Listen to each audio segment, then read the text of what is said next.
नमस्कार, राधे राधे साथियों। आरपीसी तरंग पे आपका स्वागत है। मैं आशा करती हूँ आप सब अच्छे होंगे और आपका रिवीजन एकदम शानदार जानदार चल रहा होगा। तो कल हमने एक मैराथन क्लास ली थी भूगोल की, तो आज हम इसका सेकंड पार्ट करते हैं, जो कि आपकी सभी जो भी राजस्थान से संबंधित एग्जाम्स में उसमें राजस्थान ज्योग्राफी के लिए रिविजन के लिए बहुत ही अच्छे रूप से कार्य करेगी और आपको ज़रूर यहाँ से एग्जाम में क्वेश्चन देखने को मिलेंगे। तो आज हम जो भी बचा हुआ पार्ट है अपना, जिसमें हमें वन संपदा, वन्यजीव अभ्यारण्य, वनस्पति, मृदा, फसल, जनजाति और खनिज, पर्यटन वगैरह, ये सब जो बचा कुचा है ये सब देखने की कोशिश करेंगे। ठीक है, तो लास्ट तक बने रहें। और वीडियो को लाइक नहीं किया है तो पहले ही लाइक कर दें, क्योंकि आप जाते जाते फिर लाइक नहीं करते हैं। क्लास आपको पूरी पसंद भी आती है, फिर भी आप ना लाइक करते हैं ना शेयर करते हैं, तो इससे थोड़ा सा हमें अच्छा नहीं लगता है। ठीक है, तो आपके लिए प्रयास किया जा रहा है, तो उम्मीद है कि आप इसको अप्रिशिएट करेंगे और अपने साथियों तक भी पहुंचाने की कोशिश करेंगे। तो चलिए हम स्टार्ट करते हैं। सबसे पहले राजस्थान में जो राष्ट्रीय उद्यान है अपने, नेशनल पार्क्स, उनके बारे में बात करते हैं। तो अपने राजस्थान में 3 नेशनल पार्क है यहाँ पे, जो कि देखो, एक तो रणथंभौर नेशनल पार्क है, दूसरा है केवलादेव घने पक्षी विहार और मुकुंदरा हिल्स जो है, ये तीनों। रणथंभौर नेशनल पार्क जो है ये कहाँ पर है, तो ये सवाई माधोपुर डिस्ट्रिक्ट में है। और ये ही जो है, ये जो नेशनल पार्क है इसको दर्जा दिया गया था कब, 1 नवंबर 1980 को। कब दिया गया था नेशनल पार्क का दर्जा? 1 नवंबर 1980 को इसको दर्जा दिया गया था, और ये पहला नेशनल पार्क था अपने राजस्थान का। ठीक है, फिर सेकंड नंबर पे जो केवलादेव घना पक्षी विहार है, इसको नेशनल पार्क का दर्जा दिया गया। ये कहाँ पर है? भरतपुर में है, और इसको दर्जा दिया गया है 27 अगस्त 1980 को। कब दिया गया? 1981 को, एक साल बाद में। ठीक है, ये 1980 है, ये 1981 में बना भरतपुर वाला। फिर थर्ड नंबर पे मुकुंदरा हिल्स जो है नेशनल पार्क है अपना, ये कोटा, झालावाड़, चित्तौड़गढ़, बूंदी वाले एरिया में आता है, और इसको थर्ड नेशनल पार्क का दर्जा दिया गया 9 जनवरी 2012 को। अब हम और आगे देखते हैं। तो जो रणथंभौर नेशनल पार्क है, ये इसको क्या कहते हैं? बाघों की शरण स्थली कहते हैं, टाइगर लैंड कहते हैं। और इसका एरिया कितना है? तो ये लगभग 282.03 किलोमीटर स्क्वायर, कितना? लगभग 280 किलोमीटर आप मान सकते हो। 280 किलोमीटर के लगभग का ये एरिया कवर करता है रणथंभौर नेशनल पार्क। और केवलादेव जो घना पक्षी विहार है, इसको पक्षियों का अभ्यारण्य कहते हैं, पक्षियों का स्वर्ग भी कहते हैं। और इसका एरिया लगभग 28.73 किलोमीटर स्क्वायर है। कितना? ये तो 280 के समथिंग मान लो, और इसका क्या है, 1/10 कर दो, तो ये 28 यहाँ पे आ जाता है। ठीक है, सेकंड वाला जो है। और थर्ड नंबर पे जो मुकुंदरा हिल्स है, इसका वापस से कितना है? लगभग 297 के लगभग है। अब आगे और बात करें तो जो रणथंभौर नेशनल पार्क है, ये टाइगर्स के लिए फेमस है। इसके अलावा यहाँ पे और भी जो भी वन्य जीव है वो पाए जाते हैं, लेकिन सबसे ज़्यादा फेमस ये टाइगर्स के लिए है। और यहाँ पे जो भी विदेशी सैलानी वगैरह भी घूमने के लिए आते हैं, टाइगर्स देखने के लिए आते हैं, बड़े बड़े सेलिब्रिटी वगैरह आते रहते हैं। ठीक है, फिर वाइल्ड लाइफ प्रोटेक्शन एक्ट जो है 1972 के तहत क्या हुआ था, यहाँ पे राज्य की पहली बाघ परियोजना स्टार्ट की गई थी। कहाँ पर? रणथंभौर नेशनल पार्क की अपन बात कर रहे हैं। तो यहाँ पे क्या हुआ था, वाइल्ड लाइफ प्रोटेक्शन एक्ट जो अपना वन्य जीव अभ्यारण्य एक्ट है, ये पूछ लेता है कभी कभी कब आया, तो 1972। तो एक्ट तो 1972 का है, लेकिन इसके तहत जो हमारे राज्य की प्रथम बाघ परियोजना है, फर्स्ट टाइगर प्रोजेक्ट, ये कब स्टार्ट किया गया? तो 1 अप्रैल 1973 को। ठीक है, और टाइगर मैन ऑफ इंडिया किसको कहते हैं? टाइगर मैन ऑफ इंडिया कहते हैं कैलाश सांखला जी को। कई बार पूछा गया क्वेश्चन है। और जो रणथंभौर नेशनल पार्क है, इसको अभ्यारण्य का दर्जा कब मिला है? तो अभ्यारण्य का दर्जा इसको मिला है 1954 में। कब मिला है? 1954 में मिला है। और 1996 में क्या हुआ? 1996 में इको डेवलपमेंट प्रोग्राम यहाँ पे हुआ था। और किसने करवाया था? तो वर्ल्ड बैंक ने करवाया था। इसके बाद में हम थोड़ा सा और देखें तो यहाँ पे फतेह सिंह राठौड़ जो है, इनको रणथंभौर बाघ परियोजना के जनक कहा जाता है। क्या कहा जाता है? फतेह सिंह राठौड़ को तो बाघ परियोजना जो है रणथंभौर वाली, इसके जनक कहा जाता है। और जो कैलाश सांखला है, इनको क्या कहा जाता है? Tiger man of India. ठीक है, भारत के क्या कहा जाता है? इनको टाइगर मैन कहा जाता है। किसको? कैलाश सांखला को। और फतेह सिंह राठौड़ जी को क्या कहा जाता है? रणथंभौर बाघ परियोजना के जनक। और NTCA एक्ट जो है, नेशनल टाइगर जो एक्ट है, ये कब आया था? तो ये 2006 में आया था। इतनी बात अपन को रणथंभौर नेशनल पार्क में याद करते हुए चलनी है। अब थोड़ी सी बात ये केवलादेव की और मुकुंदरा वाले की भी कर लेते हैं। तो केवलादेव में तो आप सभी जानते हैं कि पक्षियों के लिए फेमस है, बर्ड्स के लिए फेमस है, और सबसे ज़्यादा फेमस है साइबेरियन सारस के लिए। और 1981 में जो है रामसर साइट में इसको शामिल किया गया था। और 1985 में क्या हुआ, वर्ल्ड हेरिटेज साइट जो है अपनी विश्व विरासत स्थल, इसमें भी इसको शामिल कर लिया गया है। और बर्ड मैन ऑफ इंडिया पूछ ले आपसे, पक्ष बर्ड मैन ऑफ इंडिया, तो ये सालिम अली है। Tiger man of India Kailash Sankhla है। इसको अभ्यारण्य का दर्जा कब मिला है केवलादेव वाले को? तो ये अभ्यारण्य में देखो वह पूरा ही आता है। ठीक है, ये कभी कभी हिंदी में भी पूछ लेता है शुद्ध में। तो अभ्यारण्य जो है इसका दर्जा मिला है 1956 में। ठीक है, केवलादेव वाले को। जबकि यहाँ पे हमने क्या देखा, रणथंभौर नेशनल पार्क को 1954 में मिला है। इसके 2 साल बाद में इसको मिला है। और यहाँ पे जो है कोयम्बटूर तमिलनाडु में जो थे, ये जो डॉक्टर सलीम अली थे, इनका इंस्टीट्यूट है कोयम्बटूर तमिलनाडु में। Doctor Salim Ali bird institute है इनके नाम पे कोयम्बटूर तमिलनाडु में। और जो सलीम अली जी है इनको कहते हैं बर्ड मैन ऑफ इंडिया। और नेशनल बर्ड डे कब मनाया जाता है भाई? राष्ट्रीय पक्षी दिवस, तो ये 12 नवंबर को मनाया जाता है। 14 नवंबर को तो क्या मनाते हैं? बाल दिवस मनाते हैं। और 12 नवंबर को ये क्या मनाते हैं? राष्ट्रीय पक्षी दिवस। तो ये इंपॉर्टेंट है, ज़्यादातर बच्चों को ध्यान नहीं रहता है, तो आप ध्यान करें यहाँ पे, ठीक है। नेशनल बर्ड डे कब मनाया जाता है? 12 नवंबर को मनाया जाता है। चले और देखते हैं थोड़ा सा यहाँ पे मुकुंदरा वाला जो है, मुकुंदरा नेशनल पार्क जो है, इसको 9 जनवरी 2012 को मिला है दर्जा नेशनल पार्क का, 3rd नंबर का है। और राजीव गांधी नेशनल पार्क ये इसी में है। दर्रा अभ्यारण्य भी है यहीं पर, और इसका एरिया लगभग 297 के लगभग है। ये जो है गागरोनी तोतों के लिए फेमस है। और 11 अप्रैल 2013 को राज्य की 3rd जो है बाघ परियोजना जो है इसको बनाया गया है, ठीक है। और टोटल एरिया जो है, total area national park, NP मतलब नेशनल पार्क, ये कितना है? तो 608.38, ठीक है।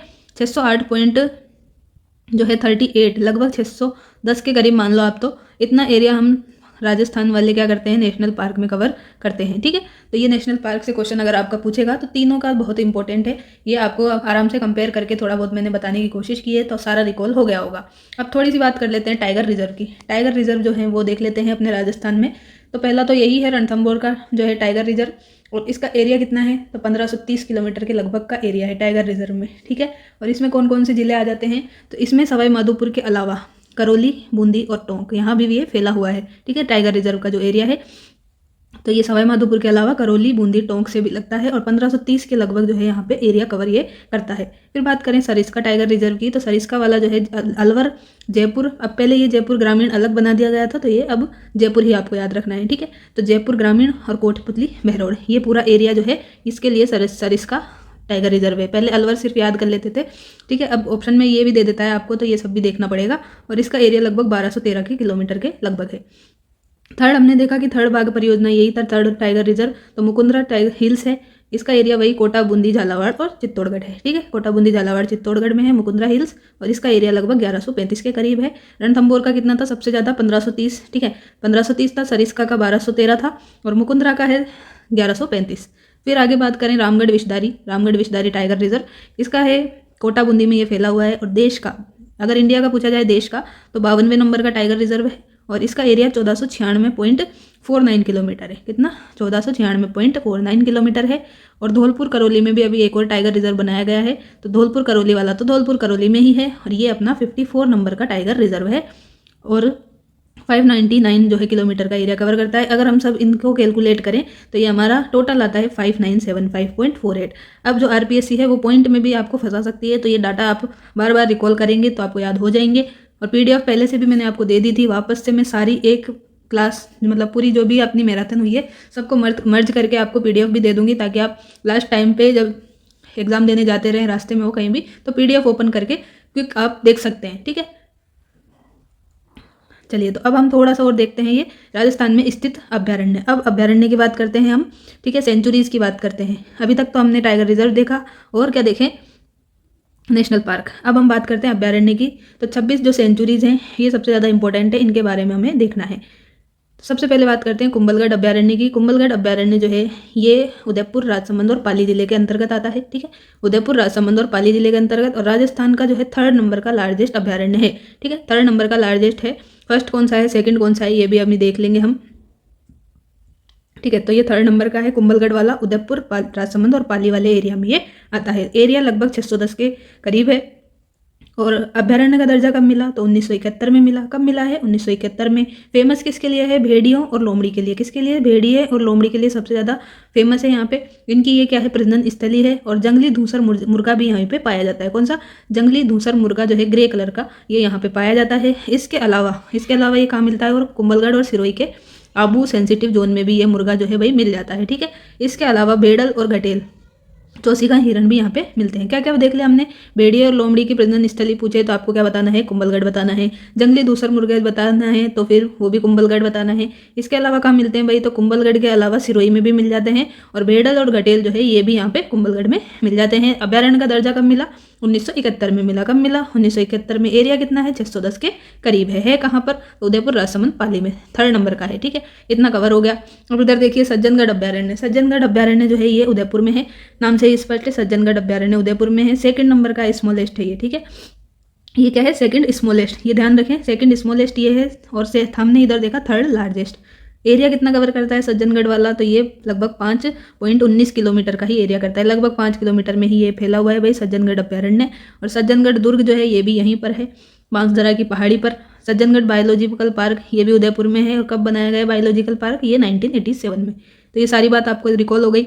उसके बाद में फुलवारी की नाल अभ्यारण्य। फुलवारी की नाल अभ्यारण्य भी जो है उदयपुर राजसमंद पाली में है। और ये तीनों ही हमने कुंभलगढ़ में भी देखे थे, कुंभलगढ़ भी यहीं पर है। ठीक है, और कुंभलगढ़ का एरिया कितना था? लगभग 600 के करीब था। ठीक है ना, 600 था ना, 610 के करीब था। और ये देखो उदयपुर, पाली और राजसमंद ही था। और यहाँ पे भी सेम है। और एरिया यहाँ पे 511 हो गया, वहाँ पे 610 था, यहाँ पे 510 मान लीजिए। ठीक है, तो फुलवारी की नाल अभ्यारण्य उदयपुर राजसमंद पाली में है। स्थापित कब किया गया? 1983 में किया गया। कुंभलगढ़ वाला कब किया गया? 1971 में किया गया। और यहाँ पे और क्या है? तो ह्यूमन एनाटॉमी पार्क भी है यहाँ पर। कौन कौन सी नदी निकलती है? तो मानसी, वाकल नदी जो है, इनका उद्गम स्थल भी यहीं पर है। माउंट आबू के बाद में सर्वाधिक जंगली मुर्गे यहीं पर पाए जाते हैं। माउंट आबू के बाद में सर्वाधिक जंगली मुर्गे जो है यहीं पर फुलवारी की नाल अभ्यारण्य में मिलते हैं। अब बात करते हैं राष्ट्रीय चंबल अभ्यारण्य की। तो राष्ट्रीय चंबल घड़ियाल अभ्यारण्य, तो ये कहाँ पे है? अपने सवाई माधोपुर डिस्ट्रिक्ट में है। इसके अलावा इसका विस्तार कहाँ पे है? अब देखो चंबल नदी सिर्फ सवाई माधोपुर में थोड़ी बहती है, इसके अलावा भी और जगह भी बहती है राजस्थान में। तो राजस्थान में देखो, राजस्थान में कोटा, बूंदी, करौली, सवाई माधोपुर, धौलपुर, इन सब जिलों में, 5 जिलों में तो ये है। ठीक है, इसके अलावा हमने देखा था चंबल का राजस्थान, MP, UP, गुजरात, इन सब में देखा था ना हमने थोड़ा थोड़ा इसका पार्ट। तो वैसे ही है, राजस्थान के अलावा MP और UP जो है, यहाँ तक इनका विस्तार है। राजस्थान में पर्टिकुलरली पूछ ले तो फिर आपको कोटा, बूंदी, करौली, सवाई माधोपुर और धौलपुर बता देना है। घड़ियालों के संरक्षण के लिए जो है ये बनाया गया है। इसके अलावा यहाँ पे गांगे, सूस, ऊद बिलाव भी मिलते हैं। और एकमात्र नदी अभ्यारण्य, ये क्या है? एकमात्र नदी अभ्यारण्य है। और जापानी पद्धति से इसको एस्टेब्लिश किया गया है। लगभग 564 किलोमीटर का एरिया कवर करता है। तो अब आप बता दीजिए कि पाली घाट सवाई माधोपुर में क्या बनाया गया है? तो ये आपको रिकॉल होगा, और ये क्वेश्चन पूछा भी खूब गया है अभी, तो ये आपको ये बताना है। ठीक है, अब हम देखते हैं नाहरगढ़ बायोलॉजिकल पार्क जो है अपना, नाहरगढ़ वन्यजीव अभ्यारण्य बायोलॉजिकल पार्क भी है और वन्यजीव अभ्यारण्य भी है नाहरगढ़ में। नाहरगढ़ अपना जयपुर में है, जयपुर ग्रामीण तो हटा दिया है जिला, तो इसको अपन हटा देते हैं। चलो, तो जयपुर में है नाहरगढ़ वन्यजीव अभ्यारण्य। राजस्थान का 1st नंबर का क्या है? ये जैविक उद्यान भी है, बायोलॉजिकल पार्क भी है। और यहाँ पे बियर रेस्क्यू सेंटर खोला गया है भाई। भालू जो है, भालुओं को बचाने के लिए क्या खोला गया है? एक रेस्क्यू सेंटर भी यहाँ पे खोला गया है। इसका एरिया लगभग 52 किलोमीटर है। कितना है? 52 किलोमीटर है। अब बात करें माउंट आबू सेंचुरी की, तो ये सिरोही में है। एरिया लगभग 103 है। 1st इको सेंसिटिव जोन है। ये फेमस है जंगली मुर्गों के लिए। इसके अलावा यूब्लेफेरिस छिपकली, अम्बलतरीप वनस्पति, डिकिलेप्टरा अबुएंसिस, ये सब यहाँ पे मिलते हैं। ठीक है, तो ये छिपकली, अम्बरतरी, वनस्पति और ये सब यहाँ पे मिलते हैं। ये अटपटे से नाम देके पूछ सकता है आपको कि ये कहाँ मिलते हैं, तो आपको बता देना है भाई माउंट आबू सिरोही में मिलते हैं। ठीक है, अब आगे देखते हैं जवाहर सागर जो है अभ्यारण्य। जवाहर सागर अभ्यारण्य जो है ये कोटा में मिलता है मेनली अपने। ठीक है, मेनली तो कोटा में है, लेकिन इसके अलावा थोड़ा बहुत इनका पार्ट बूंदी, चित्तौड़गढ़ में भी मिलता है। फेमस क्यों है भाई जवाहर सागर सेंचुरी? तो ये जलीय जीवों के लिए। जलीय जीव में क्या क्या आ गए? घड़ियाल आ गया, मगरमच्छ आ गया, कछुआ और गोंगे, डॉल्फिन। अब कोटा में क्या है? चंबल नदी तो है सबसे ज़्यादा, तो यहाँ पे इसमें चंबल अपन ने देखा था, तो यहाँ पे घड़ियाल, मगरमच्छ और ये सब आ गए हैं। 38 किलोमीटर का लगभग एरिया कवर करती है। फिर रामगढ़ विषधारी अभ्यारण्य। रामगढ़ विषधारी अभ्यारण्य अपना है बूंदी में, 303 किलोमीटर का एरिया है। और रामगढ़ विषधारी अभ्यारण्य को ही रणथंभौर के बाघों का जच्चा घर भी अपन कहते हैं। 1982 में इसको अभ्यारण्य का दर्जा दिया गया था। 16 मई 2022 को टाइगर रिजर्व इसको बनाया गया था। ठीक है, टाइगर रिजर्व देखा था हमने 5 थे, तो 16 मई 2022 को इसको टाइगर रिजर्व भी बनाया गया था। और यही था अपना 52वें नंबर का क्या? Tiger reserve. ये अपन ने पहले ही देख लिया था। और 1982 में इसको अभ्यारण्य भी बनाया गया था। अब और आगे चलें तो सीता माता अभ्यारण्य। सीता माता अभ्यारण्य जो है ये अपना प्रतापगढ़, चित्तौड़गढ़ और सलूम्बर जो डिस्ट्रिक्ट है इनमें एरिया कवर करता है। इसके अलावा लगभग एरिया है इसका 422। चीतल की मातृभूमि, भेड़ल, घटेल, चौसिंगा हिरण यहाँ पर भी मिलते हैं सीता माता अभ्यारण्य में। और इसका साइंटिफिक नेम क्या है भाई भेड़ेल चौसिंगा हिरण का? तो टेट्रासेरस क्वाड्रिक्रोन्स है। क्या है? टेट्रासेरस क्वाड्रिक्रोन्स इसका क्या है? ये नाम है। इसके अलावा युगलेफेरिस छिपकली, उड़न गिलहरी, चींटी खोर और सागवान का वृक्ष टीक ये कहाँ पे मिलते हैं? सीता माता अभ्यारण्य में मिलते हैं। और सबसे ज़्यादा जो है हिमालय के बाद सबसे ज़्यादा जड़ी बूटी कहाँ मिलती है? तो यहीं मिलती है सीता माता अभ्यारण्य में। ये भी पूछा गया ही सवाल है। इसके अलावा युगलेफेरिस छिपकली कहाँ पे देखी थी? तो जल्दी से बता दीजिए, आपको भी याद होगा। अभी अभी मैंने बताया है, जस्ट यहाँ पे आपने देखा था। अगर आपको याद नहीं है तो फिर तो थोड़ी सी दिक्कत है, वीडियो को वापस से रिवाइज करके देखें, ठीक है। तालछापर अभ्यारण्य सुजानगढ़ चूरू में है और 3rd नंबर का स्मॉलेस्ट है। 2nd स्मॉलेस्ट हमने कौन सा पढ़ा था, फटाफट से बता दीजिए। ये भी हमने पढ़ा था, ठीक है। 2nd स्मॉलेस्ट कौन सा था? ये 3rd स्मॉलेस्ट है तालछापर वाला। तालछापर है अपना 7.19 किलोमीटर के एरिया में। और प्रसिद्ध किसके लिए है तालछापर? ये काले हिरण के लिए, कुर्जा पक्षी के लिए, मोतिया के लिए, छापर के लिए, छापर द्रोणपुर का भी नाम क्या है? प्रेजेंट में गोपालपुरा। और यहाँ पे क्या किया था? जो पांडव थे महाभारत में, उन्होंने क्या किया था? अपना ज्ञातवास बिताया था, ऐसा कहा जाता है। कहाँ पर? छापर द्रोणपुर में। तो ये पूछा जा सकता है भाई, छापर द्रोणपुर जो है कौन से अभ्यारण्य में है? तो कौन से अभ्यारण्य में है, कौन से जिले में है? तो सुजानगढ़ चूरू बता देना है, तालछापर अभ्यारण्य बता देना है। और 3rd नंबर का जो है ये स्मॉलेस्ट है, 7.19 किलोमीटर इसका एरिया है। और 5 किलोमीटर के लगभग का एरिया किसका था? और 2nd नंबर का था। अभी तक भी आपको याद नहीं आया तो थोड़ी सी दिक्कत है भाई आपके साथ में, आप चीज़ों को ढंग से नहीं देख रहे हैं, रिवाइज नहीं कर रहे हैं, ठीक है। मैं आपको आंसर नहीं बताऊंगी ताकि आपके दिमाग पे जोर तो पड़े, आपको याद तो आए। चलो, तो सरिस्का अभ्यारण्य जो है ये अलवर में है। अलवर के अलावा हमने और देखा यहाँ पे, ये थोड़ा सा एरिया इसका जयपुर में और अपने कोटपुतली बैरोड में भी है, ठीक है। टोटल एरिया इसका 544 किलोमीटर है। अभ्यारण्य का दर्जा इसने दिया अपन ने 1955 में। टाइगर रिजर्व का दिया 1978 में। प्रसिद्ध किसके लिए है? मोर के लिए। मोर का साइंटिफिक नेम है पावो क्रिस्टेटस। और हरे रंग का कबूतर भी यहाँ पे मिलता है। क्या क्या मिलता है? मोर और हरे रंग का कबूतर ज़्यादा फेमस है यहाँ के। जयपुर से लगभग 110 किलोमीटर, दिल्ली से लगभग 200 किलोमीटर की दूरी पर जो सर इसका वन्य जीव अभ्यारण्य है ये स्थित है अपना। अब बात करें राष्ट्रीय मरु उद्यान की, तो ये डेजर्ट नेशनल पार्क ये कहाँ पर है? जैसलमेर और बाड़मेर में है इसका एरिया। जैसलमेर में ज़्यादा एरिया है, लगभग 1900 किलोमीटर, और बाड़मेर में 1262। तो टोटल इसकी लंबाई मतलब टोटल एरिया हो जाता है 3162 किलोमीटर। ये पूछ लेता है कभी कभी। और ये क्या है? क्षेत्रफल की दृष्टि से सबसे बड़ा है, ठीक है। तो सबसे बड़ा ये वाला है अपना, ठीक है। और इसको अभ्यारण्य का दर्जा कब मिला? तो इसको मिला है 1981 में अभ्यारण्य का दर्जा। यहाँ पे क्या क्या प्रसिद्ध है? तो यहाँ पे चिंकारा को गजेल भी कहते हैं, ऊँट है।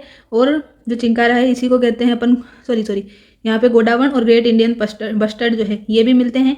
और राज्य पक्षी का दर्जा जो है इनको मिला है 1981 में गोडावण को। ये अपना क्या है? राज्य पक्षी है। यहाँ पे और काला हिरण खेजड़ी वृक्ष भी मिलता है। और खेजड़ी वृक्ष जो है ये अजमेर के मांगलियावास गाँव में 1000 वर्ष से पुराने वृक्ष हैं, ठीक है ना। और यहाँ पे पीवड़ा सांप, एंडरसन मेंढक भी मिलते हैं। क्या क्या मिलते हैं भाई? पीवड़ा सांप हो गया, एंडरसन मेंढक हो गया, काला हिरण, केजड़ी वृक्ष, चिंकारा, ऊँट, ग्रेट इंडियन बस्टर्ड, ये सब यहाँ के फेमस है। और 1st नंबर का है क्षेत्रफल की दृष्टि से कितना एरिया है? 3162। बात किसकी कर रहे हैं? राष्ट्रीय मरु उद्यान की। विस्तार कहाँ है? जैसलमेर बाड़मेर में। सब चीज़ें याद करते हुए चलनी है। रोहिड़ा पुष्प भी जो है अपना, ये टिकोमेला अंडुलेटा इसका साइंटिफिक नेम है, कई बार पूछा गया है, देख लेना। और आंकलवुड फॉसिल पार्क भी यहीं पर है। इसके अलावा जो गोडावण पक्षी है वो कहाँ देखने को मिलता है? तो सोंकलिया अजमेर में, सोरसन 12 में देखने को मिलता है। और इसके लिए जो है प्रोजेक्ट गोडावण भी चलाया गया था, जो कि कहाँ पे चलाया गया? जैसलमेर में 2013 में, ठीक है। इतना आपको याद हो गया। अब दर्रा अभ्यारण्य की बात करें तो दर्रा अभ्यारण्य अपना कोटा झालावाड़ में स्थित है, 227 किलोमीटर का एरिया कवर करता है। शेरगढ़ अभ्यारण्य डायरेक्ट पूछ लेता है मैच द फॉलोइंग में, दर्रा कहाँ है, शेरगढ़ कहाँ है, केला देवी कहाँ है? तो शेरगढ़ वाला है 12 में, 81 किलोमीटर है एरिया। केला देवी वाला करौली सवाई माधोपुर है, ठीक है, 676 किलोमीटर है एरिया। फिर बात करें भैंसरोडगढ़ की, तो भैंसरोडगढ़ वाला है अपना चित्तौड़गढ़ में, 201 किलोमीटर, घड़ियाल के लिए प्रसिद्ध है। और यहाँ पे कौन सा जो है बांध स्थित है? तो राणा प्रताप सागर डैम है यहाँ पर, कल भी अपन ने देखा था ये। और यहाँ पे जल भराव क्षेत्र इसमें है। फिर रामसागर वन विहार और केसर बाग, ये तीनों के तीनों जो हैं ये धौलपुर में स्थित है। इसकी एक छोटी सी ट्रिक है कि राम जी वन से क्या लेकर के आए? केसर घोल कर लाए, ठीक है। राम जी को वनवास पे भेजा था तो वहाँ पे से वो क्या लेके आए? केसर लेके आए, ठीक है। तो राम जी से हो गया ये रामसागर, वन से हो गया वन विहार, और केसर से हो गया केसर बाग, ठीक है। तो ये आपको याद रखने हैं। और घोलकर से आ गया आपका धौलपुर, ठीक है। तो राम जी वन से क्या लेके आए? केसर घोल कर लाए। तीनों के तीनों आपके धौलपुर में स्थित है, इसलिए एक साथ ही लिख दिए हैं। अब आगे बात करते हैं टोडागढ़ रावली की। टोडागढ़ रावली जो सेंचुरी है ये राजसमंद, पाली और ब्यावर में है। इसका लगभग 495 किलोमीटर एरिया है। सवाई माधोपुर जो सेंचुरी है वो 131 किलोमीटर है। सवाई मानसिंह सेंचुरी है, ये भी क्या है? सवाई माधोपुर में ही है। और सवाई इसका एरिया 113 है। तो दोनों ही जनरली नहीं पूछी जाती क्योंकि नाम में ही ये छिपा हुआ है, तो ऐसे क्वेश्चन नहीं पूछता है एग्जामिनर, ठीक है। रामगढ़ अवशधारी अभ्यारण्य ये बूंदी में है। एरिया 303 के लगभग। जयसमंद वाला उदयपुर में है। सज्जनगढ़ भी उदयपुर में था। जयसमंद झील आपको पता है उदयपुर में है, तो ये उदयपुर में है। जम्बा रामगढ़ जयपुर में है अपने, ठीक है। बंद बारेठा सेंचुरी अपने भरतपुर में पूछा जा सकता है। ये जयसमंद नहीं पूछेगा, वो ये नहीं पूछेगा। जिसमें नाम में स्पष्ट है वैसे क्वेश्चन वो भी नहीं पूछेगा। एग्जामिनर हमसे ज़्यादा क्या है, एक्टिव है, ठीक है। तो बंद बारेठा जो है ये भरतपुर में है। अब इसको क्या कहते हैं, पक्षियों का घरौंदा भी कहते हैं। क्या कहते हैं, पक्षियों का घरौंदा भी बंद बारेठा सेंचुरी को कहते हैं। पक्षियों का स्वर्ग किसको कहते हैं, पक्षियों का स्वर्ग अपन केवला देव को कहते हैं, ठीक है। बस्सी सेंचुरी चित्तौड़गढ़ में है। अब एक बस्सी भाई अपने जयपुर में भी है बस्सी, तो वो वाला नहीं है, ये बस्सी सेंचुरी चित्तौड़गढ़ वाला है। और ये किसके लिए फेमस है, तो जंगली बघेरों और काष्ठ कला मतलब लकड़ी की कला के लिए फेमस है बस्सी सेंचुरी। 138 के लगभग यहाँ पे एरिया कवर होता है।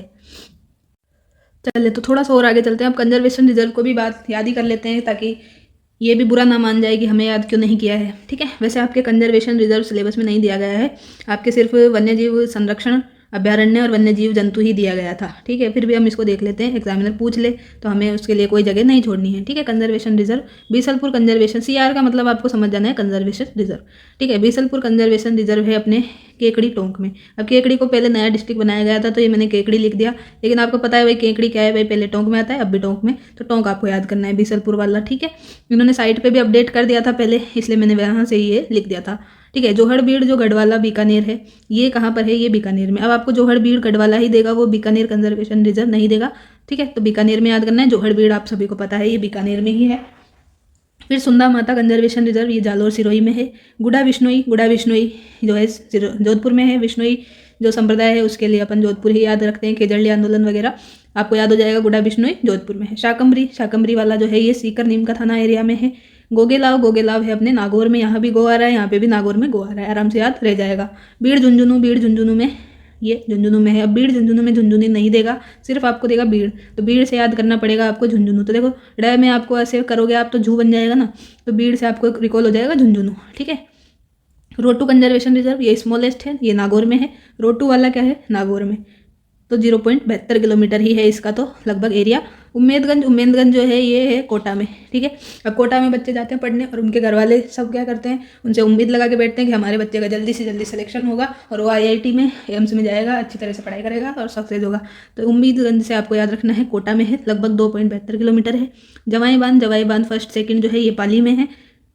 बांसलियावाल पूछ सकता है। नीम का थाना दे सकता है ऑप्शन में, सीकर भी दे सकता है अब, ठीक है। नीम का थाना को हटा दिया अभी जिले में से, ठीक है ना, इसलिए सीकर भी दे सकता है। तो बांसलियावाल जो है ये आपके सीकर या नीम का थाना जो ऑप्शन में हो वो कर देना। मनसा माता ये झुंझुनू नीम का थाना में है, झुंझुनू नीम का थाना, इसकी जगह सीकर, ठीक है। रणखार वाला सांचौर में है। शाहबाद जो है ये 12 में है और ये लार्जेस्ट है, ठीक है। लार्जेस्ट तो कौन सा है, शाहबाद है 12 में और 189 लगभग किलोमीटर एरिया है। और स्मॉलेस्ट कौन था रोटू, ठीक है। तो बच्चा क्या करता है, छोटी सी तो रोटी खाता है, ऐसे याद रख लो आप। बच्चा क्या करता है, कोई 2-4 रोटी थोड़ी खाता है, आधी रोटी भी नहीं खाता, तो बच्चा क्या है, थोड़ी सी रोटी खाता है, तो रोटी से आपको याद रखना है थोड़ी सी खाता है, तो स्मॉलेस्ट है और कहाँ पर है, नागौर में है, ठीक है। तो आप गौर करके देखेंगे, गौर करके तो बच्चा कितनी रोटी खा रहा है, छोटी सी रोटी खा रहा है, तो गौर हो गया, रोटी हो गया थोड़ी सी, ठीक है। सब याद हो गया ये रोटू वाला।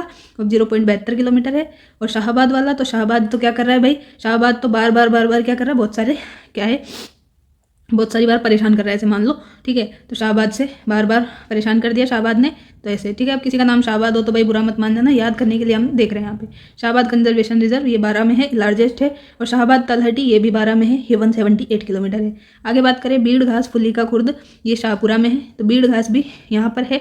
इसके अलावा हमने कौन सा देखा, शाहबाद वाला भी यहाँ पे 12 में था। बीड़ घास वाला शाहपुरा भीलवाड़ा में है, ठीक है। बागदर्रा उदयपुर में है। और वाड़ा खेड़ा क्या है, ये वाड़ा खेड़ा कहाँ पे, सिरोही में। जालाना आमगढ़ सफारी सबको याद है भाई, जयपुर में है। हमीरगढ़ ये भीलवाड़ा में है। खरमोर कहाँ पर है, खरमोर वही केकड़ी टोंक, ठीक है। खरमोर वाला कहाँ पे, केकड़ी टोंक में है। कुर्जा जो है, कुर्जा फलोदी में है, पहले जोधपुर में था, ठीक है। कुर्जा फलोदी में हो गया। सोरसन जो है, सोरसन के भी 2-3 है, फर्स्ट सेकंड थर्ड, तो सोरसन तो आपको याद है कि भाई 12 में है। महसीर यहाँ पे अपने उदयपुर में। बीड़ फतेहपुर, देखो आप बीड़ में कंफ्यूज हो सकते हो, बीड़ फतेहपुर वाला तो यहाँ पे है सीकर में। बीड़ मुहाना वाला कहाँ है, जयपुर में। तो मुहाना मंडी आप सबको पता होगा, मुहाना मंडी जहाँ पे बहुत बड़ी सब्जी मंडी लगती है, ठीक है। जयपुर की ज़्यादातर जो भी सब्जियाँ है वो वहीं से आती हैं। ठीक है, सांगानेरी के पास में है। तो बीड़ मुहाना तो याद रह जाएगा, जयपुर। अब इसके अलावा फतेहपुर याद रखना है तो फतेहपुर सीकरी याद आ जाता है, तो फतेहपुर से सीकर, ज़्यादा कंफ्यूज नहीं होना। अब इसके अलावा सिर्फ बीड़ दे दे तो फिर तो थोड़ा सा आपको क्वेश्चन में ही दिक्कत मानी जाएगी, ठीक है, तो परेशान नहीं होना। अब बात करें बलेश्वर की, तो बलेश्वर नीम का थाना सीकर में है। आमरक जो है, आमरक महादेव लेपर्ड सफारी, ये इंपॉर्टेंट है, पूछ सकते हैं। तो आमरक जो है महादेव लेपर्ड सफारी, ये उदयपुर में है। और इन सबको मिला के एरिया कितना कवर हो रहा है कंजर्वेशन रिजर्व में, तो ये 1450 किलोमीटर का, ठीक है। अब बायोलॉजिकल पार्क बचे अपने। बायोलॉजिकल पार्क जो है ये कितने हैं ये भी देख लेते हैं, ये भी 6-7 हैं बस। तो सज्जनगढ़ वाला तो आपको याद ही है, सज्जनगढ़ अपने सेंचुरी भी देखी थी, ये उदयपुर में बायोलॉजिकल पार्क भी है, वहाँ पर उदयपुर में पहले नंबर का यही है, ठीक है। कब बनाया गया? 12 अप्रैल 2015 को। माचिया सफारी भी है, माचिया बायोलॉजिकल पार्क, ये जोधपुर में है, सबको पता है, 20 जनवरी 2016 में। नाहरगढ़ जयपुर में पहला जो है घोषित किया गया था, लेकिन प्रारंभ कब हुआ? ये 4 जून 2016 को। और पहला जो है स्टार्ट ही पहले ही कर दिया गया 2015 में, सज्जनगढ़ वाला, ठीक है। घोषित तो इसको किया था नाहरगढ़ को, पर स्टार्ट करने में देर हो गई, तो ये वही 2016 में जाके स्टार्ट हुआ था। अबेड़ा वाला जो है, अबेड़ा कोटा में है, नवीनतम है 2021 में। और मरुधरा और पुष्कर वाला जो है, ये अभी काम इनका चल रहा है। तो मरुधरा वाला तो बीकानेर में है और पुष्कर वाला अजमेर में है। तो 7 अपने 6 ये क्या हो गया? Biological park. और 7 अपने ये है मृग उद्यान, ठीक है। तो ये भी देख लेते हैं। तो अशोक विहार जयपुर में है, एक संजय है, संजय मृगवन, यहाँ शाहपुरा जयपुर में ही है। अमृता देवी जोधपुर में है। माचिया सफारी जोधपुर में, याद होंगे आपको। अमृता देवी विश्नोई वाला जो आंदोलन था, खेजड़ले आंदोलन जोधपुर में, माचिया सफारी दोनों जोधपुर में। पुष्कर मृगवन, पुष्कर से ही स्पष्ट है, अजमेर है। सज्जनगढ़ वाला उदयपुर है। चित्तौड़ वाला चित्तौड़गढ़ है। ये नहीं पूछेगा, ज़्यादातर नहीं पूछता है, क्योंकि नाम में ही सब कुछ छुप रहा है। अशोक विहार और संजय वाला पूछ सकता है, कहाँ पे? तो जयपुर बता देना है, ठीक है। 5 जंतुआलय, 33 आर्किड निषेध क्षेत्र है। और ये लास्ट है अपना इसका प्रोजेक्ट एलिफेंट। कब चलाया? तो 1992 में। किसके लिए? हाथियों के संरक्षण के लिए। हाथी गांव कहाँ पे? कुंडा गांव, आमेर में, जयपुर में, ठीक है। प्रोजेक्ट गोडावन हमने देख ही लिया, ये 2013 में गोडावन के संरक्षण के लिए जैसलमेर से स्टार्ट किया गया था। तो ये आपका जो है कौन सा टॉपिक हमने पूरा देख लिया है। तो हमने ये देखा है पूरा का पूरा टॉपिक वन्य जीव वाला, ठीक है। वन्य जीव जंतु हो गए इसमें आपके, संरक्षण हो गया।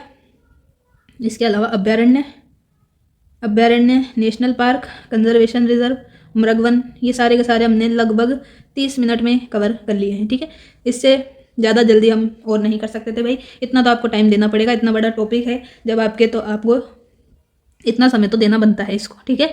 अब हम क्या करते हैं, थोड़ा सा आगे चलते हैं।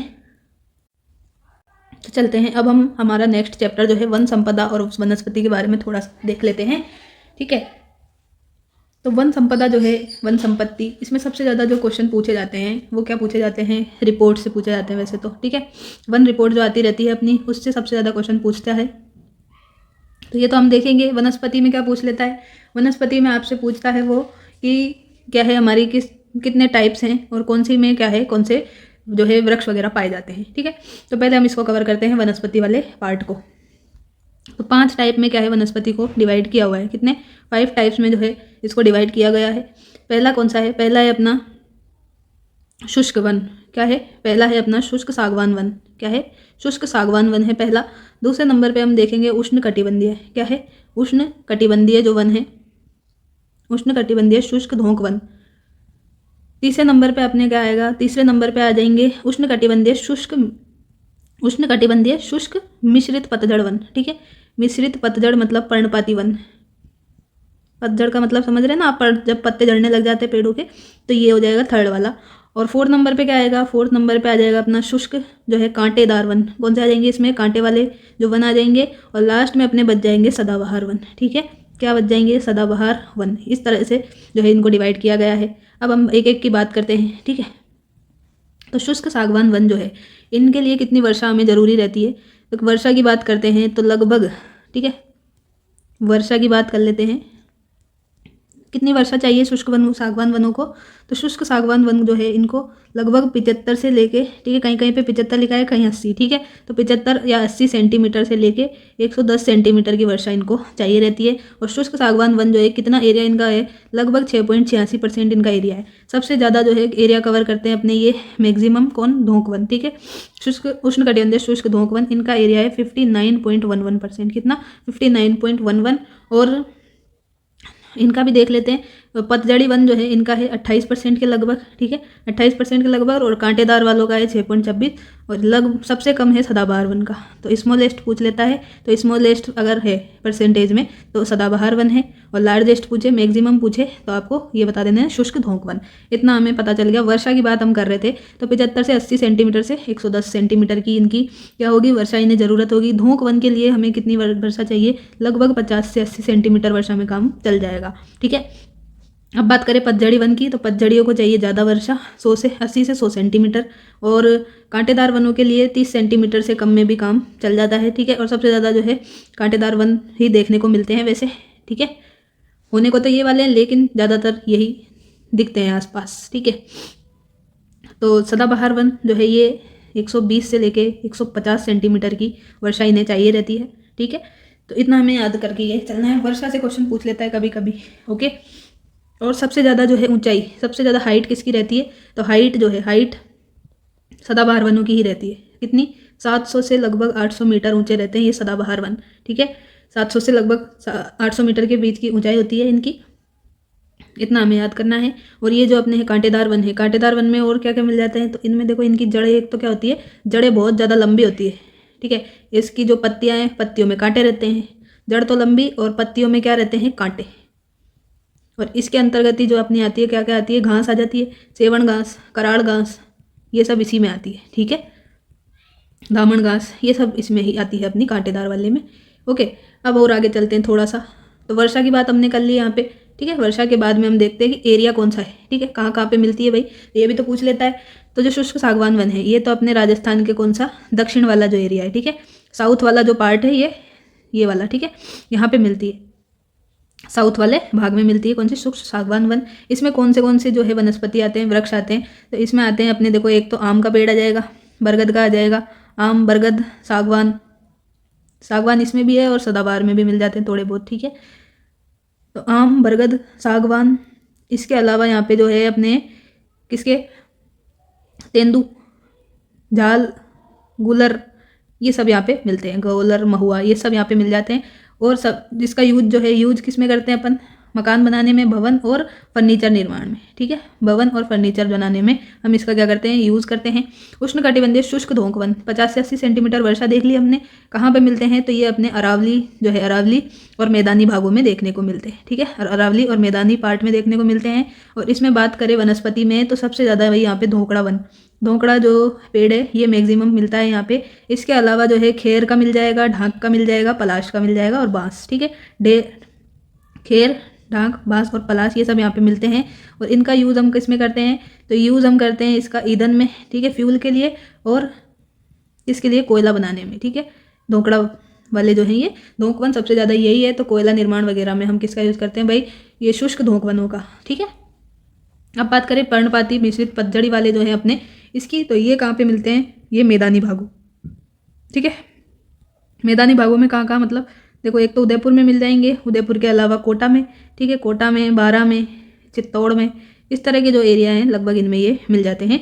इसमें कौन से पेड़ आते हैं, तो इसमें आएगा देखो, शीशम का आ जाएगा, सालर का आ जाएगा, ठीक है। सालर बहुत ज़्यादा पूछ लेता है, यहाँ पे धोकड़ा पूछता है, और यहाँ पे सबसे ज़्यादा क्या पूछता है, सागवान, ठीक है।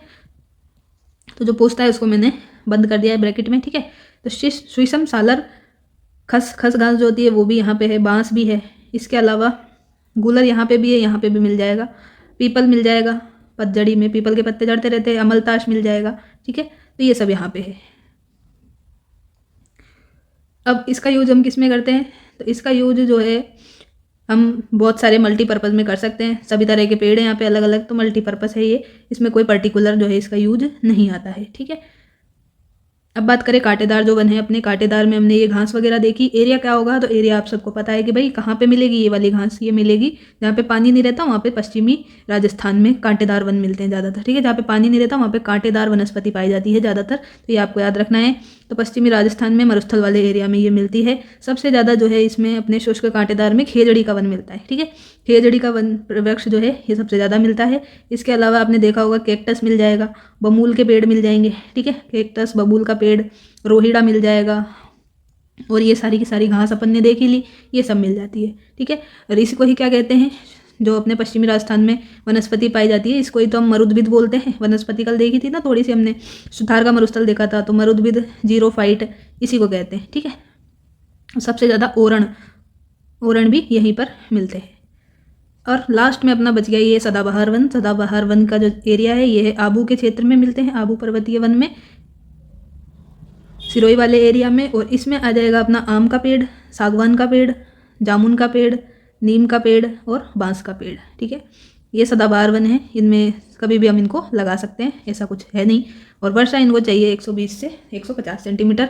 और ये क्या रहते हैं, सदा ही हरे भरे होते हैं, इसलिए सदाबहार नाम है इनका। ठीक है, सदा हरे भरे होते हैं और औषधि युक्त होते हैं। जैसे नीम का पेड़ है वो बहुत ही यूज़फुल है, जामुन भी यूज़फुल है, आम भी। ठीक है, सारे के सारे यूज़फुल है। तो ये सब है, इतना आपको यहाँ पे याद करके चलना है। सबसे ज़्यादा क्वेश्चन जो कहाँ से पूछता है, सबसे ज़्यादा क्वेश्चन वो पूछता है कि सदाबहार वन जो है, सदाबहार वन की ये बताइए, एक तो वर्षा वाला, और राजस्थान के क्या है, क्या पूछता है, और इसमें कि राजस्थान के कुल क्षेत्रफल, कुल वन क्षेत्रफल के आधे % से भी कम कौन सा है।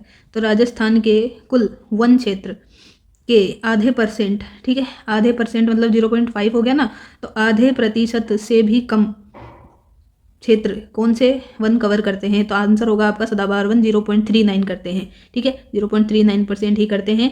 और इन्हीं को और क्या बोलते हैं, इनको ही बोलते हैं उपोष्ण पर्वतीय वन। क्या बोलते हैं, उपोष्ण पर्वतीय वन भी इनको बोल देते हैं, सदाबहार वन को ही। ठीक है, तो ये सब आपको ध्यान रखना है। ये सारा मैंने आपका वन से तो रिवाइज करा दिया है। ठीक है, अब थोड़ा सा और बता देती हूँ कि जो ढाक है या फिर पलाश जिसको कहते हैं, ढाक और पलाश, तो ढाक और पलाश जो है इसका वैज्ञानिक नाम पूछ लेता है कभी कभी। इसका साइंटिफिक नेम है ब्यूटिया मोनोस्पर्मा। क्या है, ब्यूटिया मोनोस्पर्मा इसका साइंटिफिक नेम है। और इसके अदर नेम क्या है, तो इसके अदर नेम क्या है, एक तो जंगल की आग, क्या है, जंगल की आग इसको बोलते हैं। इसके अलावा इसको बोलते हैं फाल्गुन का मेहमान। क्या बोलते हैं, फाल्गुन का पाहुणा या मेहमान। ठीक है, मेहमान से ही अपन पाहुणा बोलते हैं, मेहमान। ठीक है, और मैक्सिमम कहाँ पे मिलते हैं ये, तो मैक्सिमम हमने देखा ये कहाँ पे मिलेंगे, जहाँ पे क्या होगा, धरातल तो कठोर होगा। ठीक, क्या होगा, प्लेन, मतलब भूमि तो कठोर होगी और पथरीली होगी थोड़ी सी। तो कहाँ पे मिलेगा, अब आपको समझ आया होगा थोड़ा थोड़ा। तो ये मिल जाएगा अपना बनास नदी का जो बेसिन है, कहाँ पे, बनास नदी बेसिन यहाँ पे मिलेगा। और राजसमंद में ये मिलते हैं सबसे ज़्यादा। ठीक है, ढाक और पलाश के वन।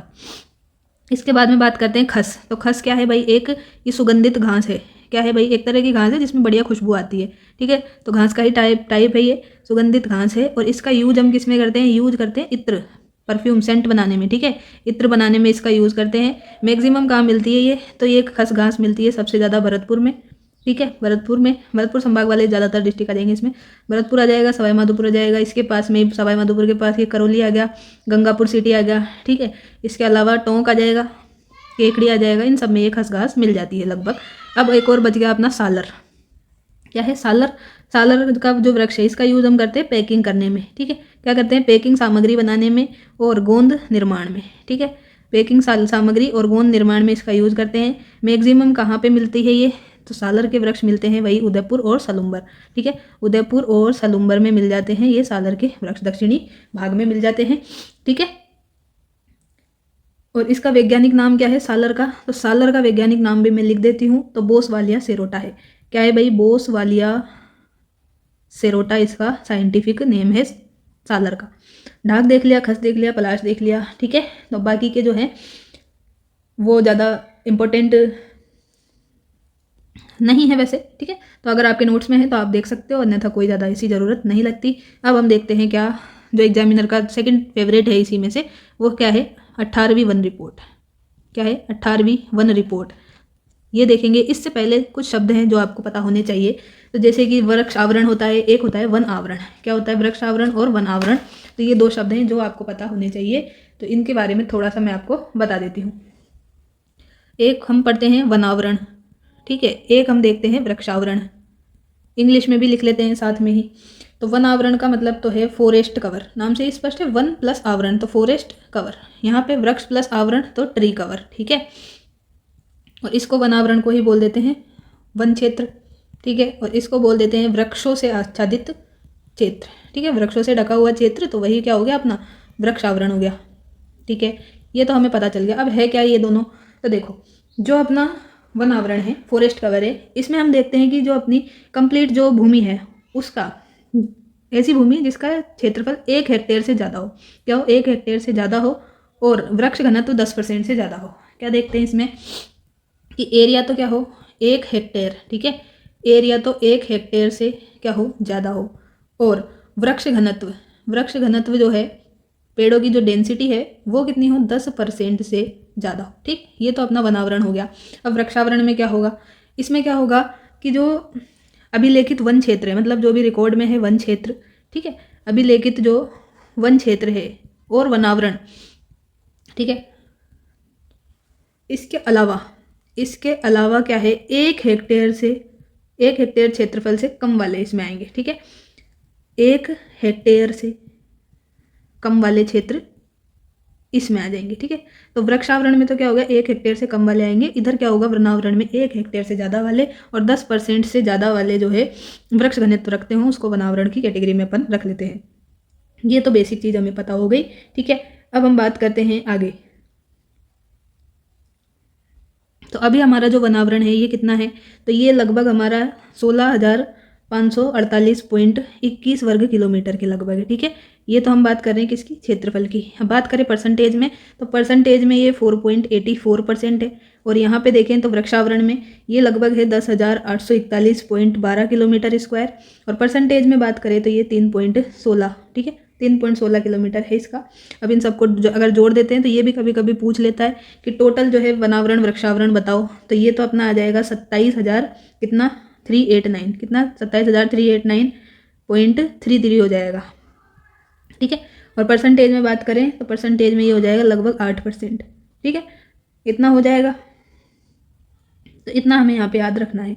अब जो अपनी ये 18वीं वन रिपोर्ट है, ये 18वीं वन रिपोर्ट के बारे में अपन यहाँ पे देख लेते हैं।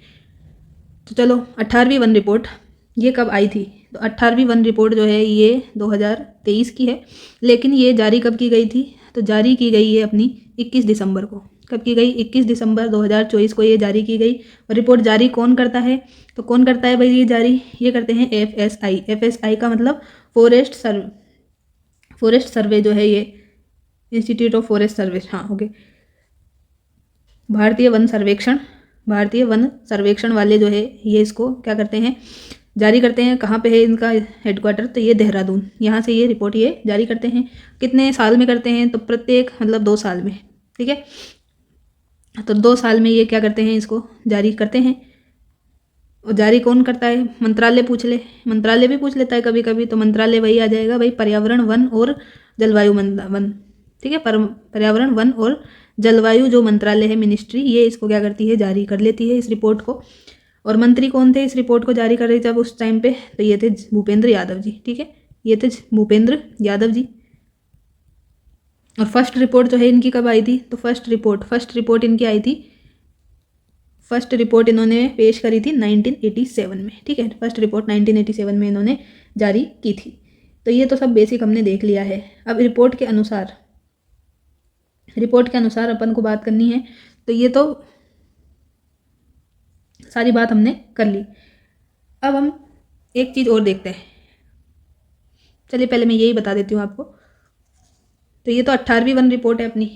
अब इसमें हमें देखना है कि जो हमारे जिले हैं, सर्वाधिक और न्यूनतम जो आवरण वाले जिले हैं, वन आवरण वाले, ये हमें देखने हैं। ठीक है, तो मैक्सिमम यहाँ लिख लेते हैं और मिनिमम अपन यहाँ लिख लेते हैं। ठीक है, तो मैक्सिमम हो गया, इधर अपना मिनिमम हो गया। अब हमें देखना है इनके बारे में, तो चलिए एक एक करके हम इनको देख लेते हैं। तो ISFR जो है इनकी रिपोर्ट के अनुसार क्षेत्रफल, ये हम क्षेत्रफल के अनुसार देख रहे हैं पहले। ठीक है, क्षेत्रफल के अनुसार देख रहे हैं इधर भी और इधर भी। लेकिन थोड़ा सा डिफरेंस क्या होगा, डिफरेंस ये होगा, देखो क्षेत्रफल के अकॉर्डिंग है, लेकिन क्वेश्चन ध्यान से पढ़ना। एक तो पूछेगा वो ISFR 2023 की रिपोर्ट के अनुसार बताओ, एक पूछ सकता है आपसे राजस्थान वन विभाग। ठीक है, राजस्थान वन विभाग का जो प्रतिवेदन होता है 2024-25 का, उसकी रिपोर्ट के अनुसार। ठीक है, तो दोनों को ध्यान से पढ़ना है, उसके अनुसार ही आपको आंसर देना पड़ेगा। ठीक है, तो ISFR का देख लेते हैं और इधर हम इसका देखते हैं। तो क्षेत्रफल के अकॉर्डिंग अपन पहले देख रहे हैं। ठीक है, फिर हम परसेंटेज के अकॉर्डिंग देखेंगे। ठीक है, क्षेत्रफल के अकॉर्डिंग जो है मैक्सिमम और मिनिमम की बात करते हैं। यहाँ पे भी राजस्थान वाले में भी मैक्सिमम मिनिमम की बात कर लेते हैं। तो मैक्सिमम में सबसे पहले क्या आ जाएगा, मैक्सिमम में आएगा अपने उदयपुर आ जाएगा सबसे पहले। उदयपुर, फिर आएगा अलवर, उदयपुर, अलवर, प्रतापगढ़ और चित्तौड़गढ़। क्या आ जाएगा? उदयपुर, अलवर, प्रतापगढ़ और चित्तौड़गढ़ आ जाएगा। मिनिमम में क्या आ जाएगा? मिनिमम में आएगा आपका चूरू, हनुमानगढ़। क्या आएगा? चूरू, हनुमानगढ़, जोधपुर और गंगानगर। क्या आ जाएगा? चूरू, हनुमानगढ़, जोधपुर और गंगानगर आ जाएगा। ये तो अपने इसके बारे में बात कर ली, ISFR के अकॉर्डिंग हमने ये सारा देख लिया है। ठीक है, अब देखो इसको याद कैसे करेंगे। तो इसको याद करने के लिए छोटी सी एक ट्रिक है कि यहाँ पे आप याद रख सकते हो कि उद, अल, परी, चित्तौड़। तो उद अल से भी आप याद नहीं रखो तो ऐसे याद रखो कि उड चली। अब चली की जगह आपको अल याद रखना है। उड चली परी चित्तौड़, तो परी कहाँ गई है? उड़ के चित्तौड़ में गई है भाई। ठीक है, तो उड से तो आपको ये उदयपुर याद रह जाएगा, अल से आपको अलवर याद रह जाएगा, परी से प्रतापगढ़ और चित्तौड़गढ़ से ये चित्तौड़ याद रह जाएगा। ठीक है, तो इस तरह से आपको बढ़ते से घटते क्रम में ये याद रखना है। फिर हम मिनिमम की बात करें तो मिनिमम में आपको ये है चूरू, हनुमानगढ़, जोधपुर, गंगानगर याद रखना है। तो इसको कैसे याद रखोगे? इसको याद रखोगे कि चूरू के जो हनुमान जी है, ठीक है, चूरू के जो हनुमान जी है वो क्या है? जोगी है। ठीक है, चूरू के हनुमान जी जो है वो क्या है? जोगी हैं। तो चूरू से चूरू हो गया, हनुमान जी से हनुमानगढ़, जो से जोधपुर और गी से ये गंगानगर हो गया। ठीक है, ये भी चारों आपको याद हो चुके हैं। अब हम इधर देखते हैं, यहाँ पे देखना है हमें। तो इसको याद रखने के लिए सीधा सा ये है UBKC। क्या है? UBKC। ठीक है, तो यू से तो आपको यहाँ पे याद रखना है मैक्सिमम में सबसे पहले आएगा उदयपुर ही। ठीक है, यहाँ पे भी उदयपुर था, यहाँ पे भी उदयपुर। यहाँ पे बी से क्या हो जाएगा? बी से हो जाएगा आपके 12। क्या हो जाएगा? 12। के से हो जाएगा करौली और लास्ट में चित्तौड़। ठीक है, तो फर्स्ट और फोर्थ तो सेम है, यहाँ पे भी सेम है, यहाँ पे भी सेम है, लेकिन ये दोनों चेंज हो गए। ठीक है, तो ये बी के आ गए यहाँ पे अलपरी थी। अब मिनिमम में देखो, मिनिमम में क्या करोगे? ये इसको याद रखना है CHNJ से। ठीक है, CHNJ से याद रखना है इसको। सी से तो अपना वो जाएगा चूरू, फर्स्ट पे सेम है चूरू ही। सेकंड पे क्या होगा? हनुमानगढ़, सेकंड वाला भी सेम है चूरू, हनुमानगढ़। थर्ड वाला चेंज हो गया, यहाँ पे नागौर आ गया, यहाँ पे क्या आ गया? नागौर। और फोर्थ पे चला गया जोधपुर। ठीक है, तो थोड़ा थोड़ा सा अंतर है। देखो ट्रिक तो देखनी पड़ेगी आपको, तभी जाके याद रहेगा, अन्यथा आप कंफ्यूज हो जाओगे कि राजस्थान वाले में ISFR वाले कर आओगे तो गलत हो जाएगा। ठीक है, तो ये तो हमने देखा क्षेत्रफल के अकॉर्डिंग। ये ढंग से पढ़ना, क्षेत्रफल के अकॉर्डिंग है, एरिया वाइज पूछ रहा है या फिर परसेंटेज वाइज, इसमें भी बहुत ज़्यादा कन्फ्यूजन हो जाता है। अब हम देखते हैं परसेंटेज वाइज। क्या देखते हैं? इधर वही ISFR वाली रिपोर्ट लिखते हैं 2023 की, इधर वही अपना राजस्थान वाली रिपोर्ट लिखते हैं 2024-25 का जो प्रतिवेदन था। अब वही वापस क्या करते हैं? मैक्सिमम, और इधर लिख लेते हैं मिनिमम। Maximum and minimum. बात अब किसकी करेंगे? परसेंटेज के अकॉर्डिंग। ठीक है, अब परसेंटेज के अकॉर्डिंग बात कर रहे हैं यहाँ पे। पहले हमने क्षेत्रफल, तो ये गौर से पढ़ना है। अब मैक्सिमम के लिए देखो, तो मैक्सिमम से क्या याद रखना है? हम पहले के 4 जिले ही याद रखेंगे, उससे ज़्यादा अगर पूछे तो फिर क्वेश्चन छोड़ आना। ठीक है, तो पहला अपने आ जाएगा मैक्सिमम में उदयपुर। क्या आ जाएगा? वही उदयपुर आ जाएगा। फिर वही अपने प्रतापगढ़। ठीक है, पहला उदयपुर, दूसरा प्रतापगढ़, तीसरा हो जाएगा सिरोही। क्या हो जाएगा? सिरोही। चौथा हो जाएगा करौली। ठीक, ये हो चुका है। इधर मिनिमम में देखें तो मिनिमम में वही पहले नंबर पे तो चूरू ही आएगा, दूसरे पे जोधपुर, फिर आएगा बीकानेर और लास्ट में आ जाएगा जैसलमेर। ठीक है, इनका परसेंटेज भी मैं लिख देती हूँ। ये तो 0.45% है। फिर इसका थोड़ा सा बड़ा 49 हो गया, इसका थोड़ा सा और बढ़ गया 86 हो गया और इसका 89। ठीक है, और यहाँ पे उदयपुर का लिख देती हूँ तो 23.60% है। इसका कितना है? 22.48। इतना आपको याद नहीं रहेगा वैसे। ठीक है, और ये आपकी एग्ज़ाम होगी तब तक क्या पता नई रिपोर्ट आ जाए। ठीक है, तो ये है अपने पास में पूरा। थोड़ा सा इसको साइड में लिख लेते हैं ताकि आपको ट्रिक भी तो यहाँ पे बताएं तो आपको समझ में आ जाए। और इसको मिटा देते हैं नंबर को। ठीक है, तो अब हमने ये ISFR के लिए तो पूरा लिख लिया है। अब इसको याद करना है, तो याद कैसे करना है? तो देखो, याद इसको ऐसे करेंगे कि उदयपुर, प्रतापगढ़, सिरोही और करौली, ये याद करना है। तो याद कैसे करो? ऊपर से नीचे की तरफ करो। ठीक है, तो ऊ से आपको ये याद रखना है, ऊ से उदयपुर हो जाएगा, पर से प्रतापगढ़ हो जाएगा, से और करो। ठीक है, ऊपर से करो। ठीक है, ये आपको मैक्सिमम वाला याद हो चुका है। किसके अकॉर्डिंग? परसेंटेज के अकॉर्डिंग। अब मिनिमम के लिए देखें, चूरू, जोधपुर, बीकानेर, जैसलमेर।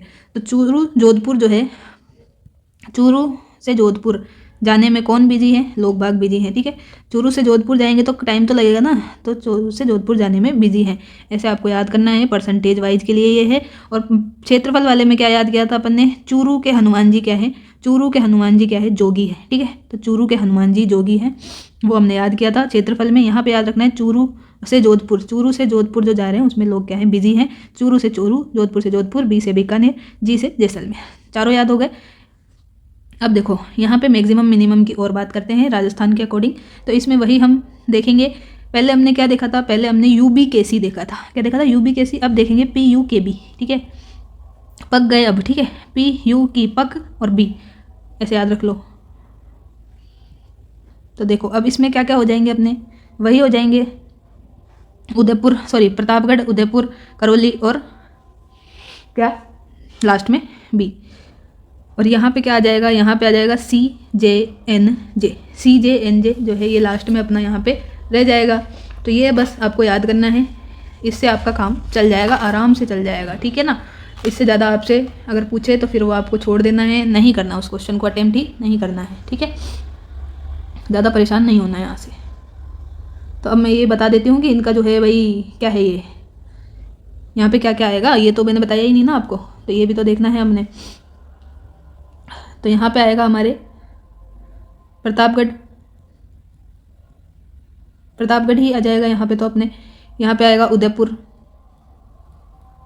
प्रतापगढ़, उदयपुर। इसके अलावा जो है करौली, प्रतापगढ़, उदयपुर, करौली। और क्या बचा अपना यहाँ पे B से 1 मिनट में रिकॉल करती हूँ, देखिए क्या आएगा यहाँ पे।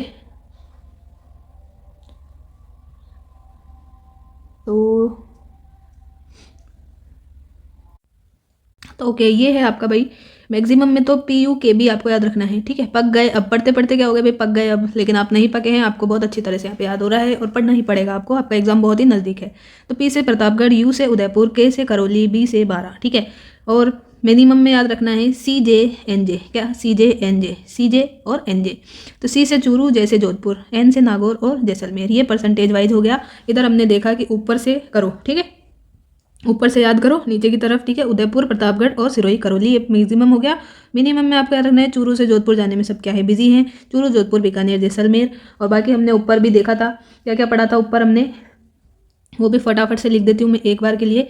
तो हमने देखा था उद अल परी, उद अल परी चित्तौड़। ठीक है, अब परी कहाँ जा रही है, उड़ के चली कहाँ, चित्तौड़ जा रही है। ठीक है, तो ये उदयपुर था, ये आपका अलवर था, ये आपका प्रतापगढ़ था और ये आपका चित्तौड़गढ़ था। ये हमने मैक्सिमम वाले देखे थे एरिया वाइज। ठीक है, एरिया वाइज। और मिनिमम में क्या याद रखा था, मिनिमम में याद रखा था चूरू के हनुमान जी क्या है, चूरू के हनुमान जी जोगी हैं। ठीक है, चूरू हनुमानगढ़, जो से आपका जोधपुर और यू से आपका गंगानगर। ठीक, ये मिनिमम वाला हो गया। और ऐसे ही हमने याद किया था UBKC से ये उदयपुर, ये आपका क्या था 12। ठीक है, उदयपुर 12, ये आपका वही करौली और लास्ट में C से आपका चित्तौड़। ठीक, ये हो गया। फिर हमने एक और ट्रिक देखी लास्ट, CHNJ। ठीक है, CHNJ, यहाँ तो CJNJ है, यहाँ CHNJ। C से वही आपका क्या हो जाएगा चूरू, H से हनुमानगढ़, N से नागौर। ठीक है, और J से लास्ट में जोधपुर। ये जो है 8 ट्रिक, ये 8 ट्रिक है और आपका 1 नंबर पक्का है। इनमें से एक क्वेश्चन वो पूछ सकता है आराम से। ठीक है, अब थोड़ी सी चीज़ और बची है अपनी यहाँ पे, और फिर ये टॉपिक अपना ऑलमोस्ट क्या कंप्लीट है। ठीक है, तो अब हमें देखना है थोड़ा सा और, जो कि क्या है अपने वन क्षेत्रों का प्रशासनिक वर्गीकरण। ठीक है, वनों का क्या है प्रशासनिक वर्गीकरण भी करते हैं। तो ये कितनी भागों में किया गया है वनों का प्रशासनिक वर्गीकरण, ये 3 टाइप में करते हैं। ठीक है, 3 टाइप्स में इनका डिवाइडेशन करते हैं प्रशासनिक दृष्टि से। कौन कौन से हैं, पहला तो आता है अपना संरक्षित। क्या है, संरक्षित या रक्षित बोल देते हैं इनको, और इंग्लिश में बोले तो प्रोटेक्टेड। क्या बोल देते हैं, प्रोटेक्टेड। इधर बोल देते हैं आरक्षित। क्या बोल देते हैं, आरक्षित मतलब रिजर्व कोटा जो होता है, रिजर्व कैटेगरी, वैसे ही आरक्षित। और लास्ट में है अवर्गीकृत, भाई कोई सी भी कैटेगरी में नहीं है ये, तो इनको बोल देते हैं अनक्लासीफाइड। क्या बोल देते हैं, अनक्लासीफाइड इनको बोल देते हैं। अब क्वेश्चन यहाँ से क्या पूछ लेता है, क्वेश्चन जो है वो पूछता है आपसे कि संरक्षित रक्षित जो है इनके आपको क्या बताना है, सर्वाधिक कहाँ पे है, मिनिमम कहाँ पे है। और ठीक है, परसेंटेज तो सबसे ज़्यादा फेवरेट है उसका जो पूछ लेता है, तो यही पहले याद रखते हैं। संरक्षित जो क्षेत्र है ये लगभग है 37, ये है अपना संरक्षित वाला 56.43% एरिया में। ठीक है, 56.43% पे है। एग्जैक्ट ही याद रखना है आपको, एग्जैक्ट पूछा है ये एक एग्जाम में। और ये है आरक्षित 36.95% और ये है 6.62%। ठीक है, अनक्लासीफाइड सबसे कम है। याद कैसे रखोगे, देखो इसका P ले लो, इसका R ले लो, इसका U ले लो। तो PRU से याद रखना है, प्रोटेक्टेड, रिजर्व और अनक्लासीफाइड। ठीक है, सबसे ज़्यादा प्रोटेक्टेड है, प्रोटेक्टेड लोग जो हैं वो सबसे ज़्यादा है भाई, इसे याद रख लो 56% है। उससे कम रिजर्व वाले हो गए 36.95 और सबसे कम है अनक्लासीफाइड वाले। ऐसे आपको तीनों याद रखने हैं। ठीक है, ये क्वेश्चन पूछा भी गया था कि भाई राजस्थान वन विभाग वार्षिक प्रतिवेदन 2024-25 के अनुसार प्रशासनिक दृष्टि से रक्षित वन का परसेंटेज कितना है। रक्षित वन का, तो रक्षित मतलब प्रोटेक्टेड, तो इसका दिया था एक एक ऑप्शन में ऐसे 56.43, 36 पॉइंट ऐसे ऐसे दिया था, तो आपका आंसर ये वाला होगा वहाँ पर। ठीक है, तो ये आपको यहाँ पे समझनी है बात, ये हमने देख ली। अब आरक्षित रक्षित और इनमें अंतर क्या है, थोड़ा थोड़ा ही अंतर है इनमें। ठीक है, तो ये जो आरक्षित है संरक्षित है, इसमें तो क्या होता है, कोई भी तरह की अगर लकड़ी काटते हैं आप, ठीक है, तो लकड़ी काटने पे, पशुओं को चराने पे पूरी तरह क्या होता है, पूरी तरह प्रतिबंध होता है। ठीक है, आरक्षित में रिजर्व में क्या होता है, इसमें आप क्या है परमिशन से लकड़ी काट सकते हैं। क्या कर सकते हैं, परमिशन लेकर के आप यहाँ पे लकड़ी जो है वो कट कर सकते हैं। ठीक है, आरक्षित में सीमित यहाँ पे छूट होती है मतलब। ठीक है, और इसमें क्या है, इसमें आपको पूरी की पूरी ही स्वतंत्रता है, कोई भी तरह का यहाँ पे बैन नहीं है। जैसी आपकी मर्जी है, आपको लकड़ी काटनी लकड़ी काटो और पशु चराने तो पशु चराओ आराम से। ठीक है, ये है। और सबसे मिनिमम क्षेत्र में क्या है, सबसे मिनिमम क्षेत्र परसेंटेज वाइज देख रहे हैं तो सबसे मिनिमम एरिया में यही है अवर्गीकृत, और मैक्सिमम जो है मैक्सिमम में ये है अपने रक्षित वाले। ठीक है, ठीक है। और बात करें तो मैक्सिमम विस्तार जो है इनका कहाँ पे है, तो मैक्सिमम विस्तार के लिए एक एक ज़िले हम देखेंगे, ज़्यादा हमें याद भी नहीं रहेंगे। ठीक है, तो मैक्सिमम विस्तार जो है प्रोटेक्टेड का ये है 12 जिले में। कहाँ पे है, 12 में है। आरक्षित का सबसे ज़्यादा कहाँ पे है, ये है उदयपुर में। और अवर्गीकृत का कहाँ पर है, तो अवर्गीकृत जो है ये है बीकानेर में। ये कहाँ पे है, बीकानेर में। इतना आपको यहाँ पे याद करना है। ठीक है, यहाँ से भी क्वेश्चन पूछा था उन्होंने, तो प्रशासनिक दृष्टि से है जो आरक्षित वन क्षेत्र कहाँ पे है। ठीक है, तो आरक्षित वन क्षेत्र है उदयपुर में सबसे ज़्यादा। उदयपुर याद रख सकते हो, और चित्तौड़ भी याद रखो तो रख सकते हो, तो यूसी से याद रख सकते हो। ठीक है, और रिजर्व है तो आरयूसी याद रख लो। ठीक है, आरयूसी याद रहे तो वो ठीक है, नहीं तो यूआर कैटेगरी है, यूआर कैटेगरी है उसमें बीच में सी लगा दो। ठीक है, तो वैसे याद रखना है जैसे रखना। फिर ये जो है 12 तो आपको याद है, 12 के अलावा आपको एक और याद करना चाहो तो कर सकते हो, करौली। ठीक है, 12 और करौली में है, और प्रोटेक्टेड है तो बी पी के। ठीक है, बी के आप याद रख सकते हो तो रख सकते हो आराम से, कोई दिक्कत नहीं है। अवर्गीकृत में आपको बीकानेर तो याद है, बीकानेर के साथ एक और जैसलमेर याद रखना है। ठीक है, ठीक है, बीकानेर के साथ जैसलमेर याद रखना है। यहाँ पे है BKG याद रख लो, BKG। ठीक है, बीकाजी याद रख लो, बीकाजी। ठीक है, बीकाजी सही है। बीकाजी जो नमकीन है वो अनक्लासिफाइड कैटेगरी में आपको रखनी है। ठीक है, तो ऐसे आप याद रखो, बीकाजी से वो हो जाएगा, क्योंकि BK से आपको क्या याद रखना है, बीकानेर। यहाँ पे BK है लेकिन यहाँ पे K जो है करौली है भाई। ठीक है, कंफ्यूज नहीं होना, यहाँ पे दो आप याद रखो, आपका काम चल जाएगा। इससे ज़्यादा जो है आपको दिक्कत नहीं होगी। सारा जो है क्रक्स मैंने आपको देने की कोशिश की है यहाँ पे। इससे ज़्यादा सवाल अगर पूछे तो फिर वो आपको और ज़्यादा मेहनत करनी पड़ेगी। ठीक है, मैराथन से फिर काम नहीं चलेगा। देखो, मैराथन में वही चीज़ें करवाई जाती है जो ज़्यादा इंपॉर्टेंट हो, एग्जाम में आ सके, और आप उनको बार बार भूल रहे हो। ठीक है ना, जो चीज़ें आपको याद है वो यहाँ पे मैं करवा के क्या करूँगी। ठीक है, तो वो आपको याद है, उससे आपका कोई ज़्यादा चीज़ें टाइम वेस्ट ही होगा एक तरह से। ठीक है, अब एक दो क्वेश्चन हो रहे हैं इससे, उसके बाद में इस टॉपिक को अपन कंप्लीट करने वाले हैं। तो जो भी क्या है वो क्वेश्चन है जो ये अभी अपने क्या चलाए जा रहे थे, ये अपना 2-4 दिवस हैं वो याद करने हैं। एक तो आपको इससे रिलेटेड ये, एक तो विश्व आर्द्र भूमि दिवस। ठीक है, वर्ल्ड वेटलैंड डे। ठीक है, वेटलैंड डे जो है ये कब मनाया जाता है, तो ये मनाया जाता है 2 फरवरी को। कब, 2 फरवरी को ये मनाया जाता है, पूछ सकता है आपसे। ठीक है, इसके अलावा विश्व वानिकी दिवस, कौन सा, विश्व वानिकी दिवस जो है ये कब मनाया जाता है, ये मनाया जाता है 21 मार्च को। कब, 21 मार्च को। और विश्व जल दिवस, कौन सा, विश्व जल दिवस जो है ये मनाया जाता है 22 मार्च को। ठीक है, 22 मार्च को। और विश्व मरु रोकथाम दिवस, जो डेजर्ट का एरिया है उसको रोकने के लिए ये दिवस कब मनाया जाता है, ये मनाया जाता है 17 जून को। ठीक है, कब मनाया जाता है, 17 जून को मनाया जाता है। इसके अलावा आप मुझे ये बता सकते हैं कि विश्व बाघ दिवस कब मनाया जाता है। ठीक है, विश्व बाघ दिवस, टाइगर जो है इनके लिए भी कब मनाया जाता है, वर्ल्ड टाइगर डे, ये मनाया जाता है भाई 29 जुलाई को। कब, 29 जुलाई को ये मनाया जाता है। इसके अलावा आप ये बता सकते हैं कि विश्व पृथ्वी दिवस, विश्व पृथ्वी दिवस, जल हमने देख लिया, वानिकी देख लिया, एक और रह गया अपना पृथ्वी दिवस। ठीक है, तो पृथ्वी दिवस जो है ये अप्रैल में मनाया जाता है, डेट वही 22 ही है, तो 22 अप्रैल को ये मनाया जाता है विश्व पृथ्वी दिवस। ठीक है, विश्व जैव विविधता दिवस, विश्व जैव विविधता दिवस भी पूछ लेता है आपसे। बायोडाइवर्सिटी जो डे है ये कब मनाते हैं, तो विश्व बायोडाइवर्सिटी डे ये मनाया जाता है 22 मई को। कहाँ पे, 22 मई को मनाया जाता है।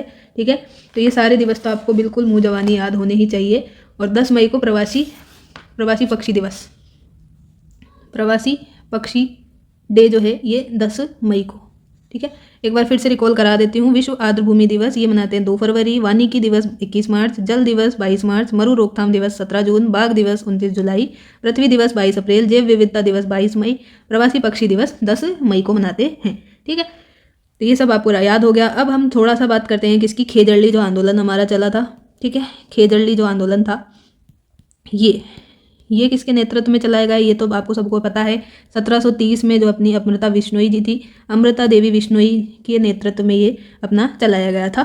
ठीक है, और इस समय शासक कौन थे, तो शासक थे जोधपुर के कौन, भाई अभय सिंह। इनके कहने पर ही जो है यहाँ पे ये लोग पेड़ काटने गए थे, और इसमें लगभग 363 जो लोग हैं उन्होंने क्या दिया है, बलिदान, ऐसा रिकॉर्ड में है। इससे ज़्यादा लोग हैं नहीं बलिदान दिया था। खेजड़ली दिवस कब मनाया जाता है, तो खेजड़ली दिवस जो है ये कब मनाया जाता है, ये 12 सितंबर को मनाया जाता है। कब, 12 सितंबर को मनाया जाता है। 1978 से ये स्टार्ट किया गया है मनाना। और खेजड़ली जो मेला है, ठीक है, विश्व का खेजड़ली मेला जो है एकमात्र मेला है ये वर्ल्ड का, जो भी कहाँ पे लगता है, यहीं जोधपुर में ही लगता है। ठीक है, कब लगता है, तिथि पूछ ले तो भाद्रपद शुक्ल दशमी को। ठीक है, भाद्रपद शुक्ल दशमी को लगता है। और खेजड़ी का जो वृक्ष है ना, खेजड़ी के जो वृक्ष है उस पर कितने पैसे का डाक टिकट जारी किया गया है, ये बताइए आप। ये पूछ लेगा तो क्या करोगे, छोड़ के आओगे। तो इस पर किया गया है भाई 60 पैसे का, कितना, 60 पैसे का जो है डाक टिकट इस पर जारी किया गया है। और एक अमृता देवी बिश्नोई पुरस्कार है। ठीक है, अमृता देवी जो है वन्य जीव पुरस्कार भी अभी दिया जाता है। तो ये 1994 में स्टार्ट किया गया था, और इसमें 1 लाख रुपए तो इंस्टीट्यूट को मिलते हैं। ठीक है, अगर इंस्टीट्यूट विनर है तो इंस्टीट्यूट को 1 लाख रुपए, और अगर कोई पर्टिकुलर व्यक्ति को मिलते हैं तो व्यक्ति को मिलते हैं भाई 50,000 रुपये। कितने, 50,000 रुपये मिलते हैं। एक हमने चलाया था ऑपरेशन खेजड़ा, क्या चलाया था, ऑपरेशन खेजड़ा चलाया था। ये चलाया था 1991 में। कब चलाया, 1991 में चलाया गया था। और खेजड़ी का अगर आपसे क्या पूछ ले, साइंटिफिक नेम पूछ ले, तो साइंटिफिक नेम क्या है इसका, ये सबको याद होना चाहिए, प्रोसेपिस सिनेरेरिया। क्या है, प्रोसेपिस सिनेरेरिया है इसका साइंटिफिक नेम। ये अपने क्या है, राज्य वृक्ष भी है। तो ये आपने प्रतीक चिन्ह में भी पढ़ा होगा, जो भी रीट वाले बच्चे क्लास देख रहे हैं, तो राज्य वृक्ष भी है। राज्य वृक्ष का दर्जा कब दिया गया था, तो 31 अक्टूबर 1983 को दिया गया था। ठीक है, सारा आपको रिकॉल हो गया। बाकी इसके कुछ उपनाम है, रेगिस्तान का गौरव, थार का वृक्ष, सिमलो, रागी, जांटी, बन्ना बन्नी, ये सब। ठीक है, तो ये आपको याद हो गए सब चीज़ें। बाकी की चीज़ें जो हैं वो भी इससे पूछी जाती है खेजड़ी के वृक्ष से थोड़ी बहुत, तो वो भी मैं 1-2 बता देती हूँ आपको। ठीक है, तो खेजड़ी से संबंधित आपसे ये पूछा गया क्वेश्चन ही है कि निम्न में से सत्य कौन सा है। तो खेजड़ी जो है परमार और तोमर वंश का आराध्य वृक्ष है क्या, तो ये भी सही है, ये तो बात ठीक है।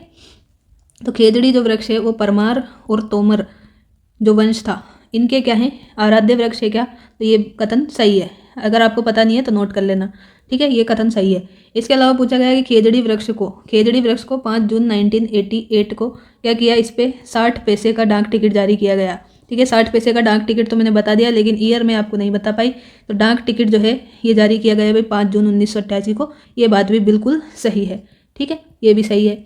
और खेजड़ी को सर्वाधिक नुकसान जो है कौन से कीड़े पहुंचाते हैं। ठीक है, खेजड़ी वृक्ष के लिए जो नुकसानदायक कीड़े हैं वो कौन कौन से, ये भी पूछ लिया गया। तो ये देखो नया सा ही नाम है, सेलेस्ट्रेना। एक तो सेलेस्ट्रेना है, एक है गाइकोट्रोमा। सेलेस्ट्रेना और गाइकोट्रोमा जो है ये दोनों कीड़े क्या करते हैं, खेजड़ी वृक्ष को क्या करते हैं, नुकसान पहुंचाते हैं। ठीक है, ये हो गया। और लास्ट में था कि जैसलमेर के राज्य चिन्ह में खेजड़ी वृक्ष को दर्शाया गया है क्या, तो लास्ट में ये था जैसलमेर का जो राज्य चिन्ह है, ठीक है, उसमें खेजड़ी वृक्ष है क्या, खेजड़ी वृक्ष जो है क्या, तो जैसलमेर के में नहीं है। खेजड़ी जो राज्य चिन्ह है वो है बीकानेर के में। ठीक है, बीकानेर के में है, ये आपको याद रखना है। जैसलमेर के में क्या है, तो इसमें तो है अपने सुगन चिड़ी बोल दो इसको, या फिर मुड़ा हुआ भाला, ये दोनों है इसमें, सुगन चिड़ी और मुड़ा हुआ जो है भाला, ये है अपने जैसलमेर के लोगों में। ठीक है, तो ये क्वेश्चन पूछा गया है, इंपॉर्टेंट है, तो आपको याद रखना है। अब थोड़ा सा और जो है, बाकी चीज़ें तो मैंने लगभग बता दी है। ये 363 लोगों ने बलिदान दिया, इसमें भी और पूछ ले तो 294 तो जो भाई मेल ने, और बोला जाता है कि 69 जो है फीमेल ने यहाँ पे अपना बलिदान दिया था। और रामाजी बिश्नोई कौन था, रामाजी बिश्नोई और इनकी 3 बेटियों ने, ठीक है, रामाजी बिश्नोई प्लस इनकी 3 पुत्रियों ने भी यहाँ पे क्या दिया, बलिदान दिया है। ठीक है, और जोधपुर के शासक ये थे अभय सिंह जी, 1730 के टाइम की ये बात है। ठीक है, 1730 में ये चल रहा था। ठीक है। और राज्य का एकमात्र वृक्ष मेला यहाँ के लगता है अपने 12 सितंबर को लगता है। ये तो सारी चीज़ें मैंने आपको बता ही दी है। और खेजड़ी जो है किस तरह का वृक्ष है, तो खेजड़ी जो है वृक्ष है ये मैंने आपको बताया था पहले, और बता देती हूँ यहाँ पे, ये है अपने उष्ण कटिबंधीय शुष्क कांटेदार वन। ठीक है, पर्णपाती नहीं है, पर्णपाती देके पूछा था एग्जाम में, तो शुष्क कांटेदार वन है ये। ठीक है। और सबसे ज़्यादा कहाँ मिलते हैं, तो सबसे ज़्यादा मैक्सिमम कहाँ मिलते हैं भाई खेजड़ी के वृक्ष, तो मैक्सिमम मिलते हैं शेखावटी वाले क्षेत्र में।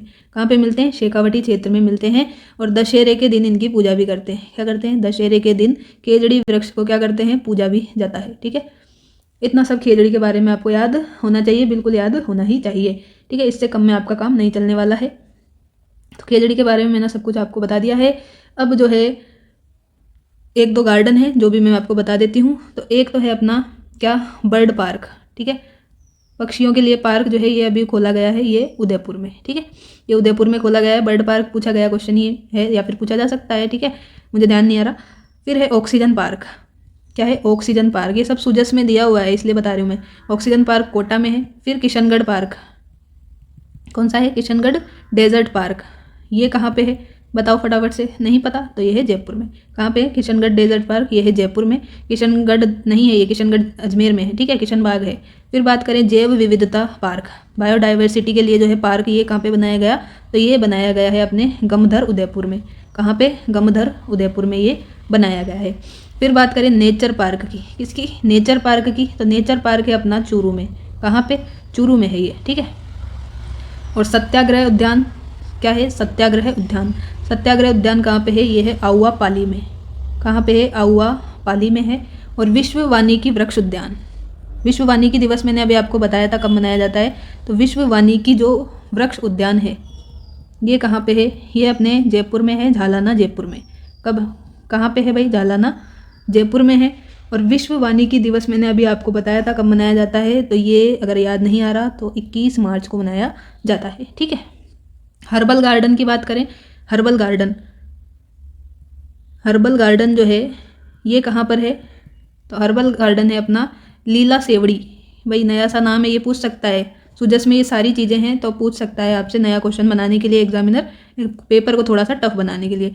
तो ये हर्बल गार्डन लीला सेवड़ी पुष्कर अजमेर में खोला गया है। विश्व वानिकी वृक्ष उद्यान झालाना जयपुर में खोला गया है। ठीक है, और अपना क्या बच गया, एक सत्याग्रह वाला मैंने बता दिया, सत्याग्रह उद्यान ये आउवा पाली में है। नेचर पार्क मैंने बता दिया चूरू में है।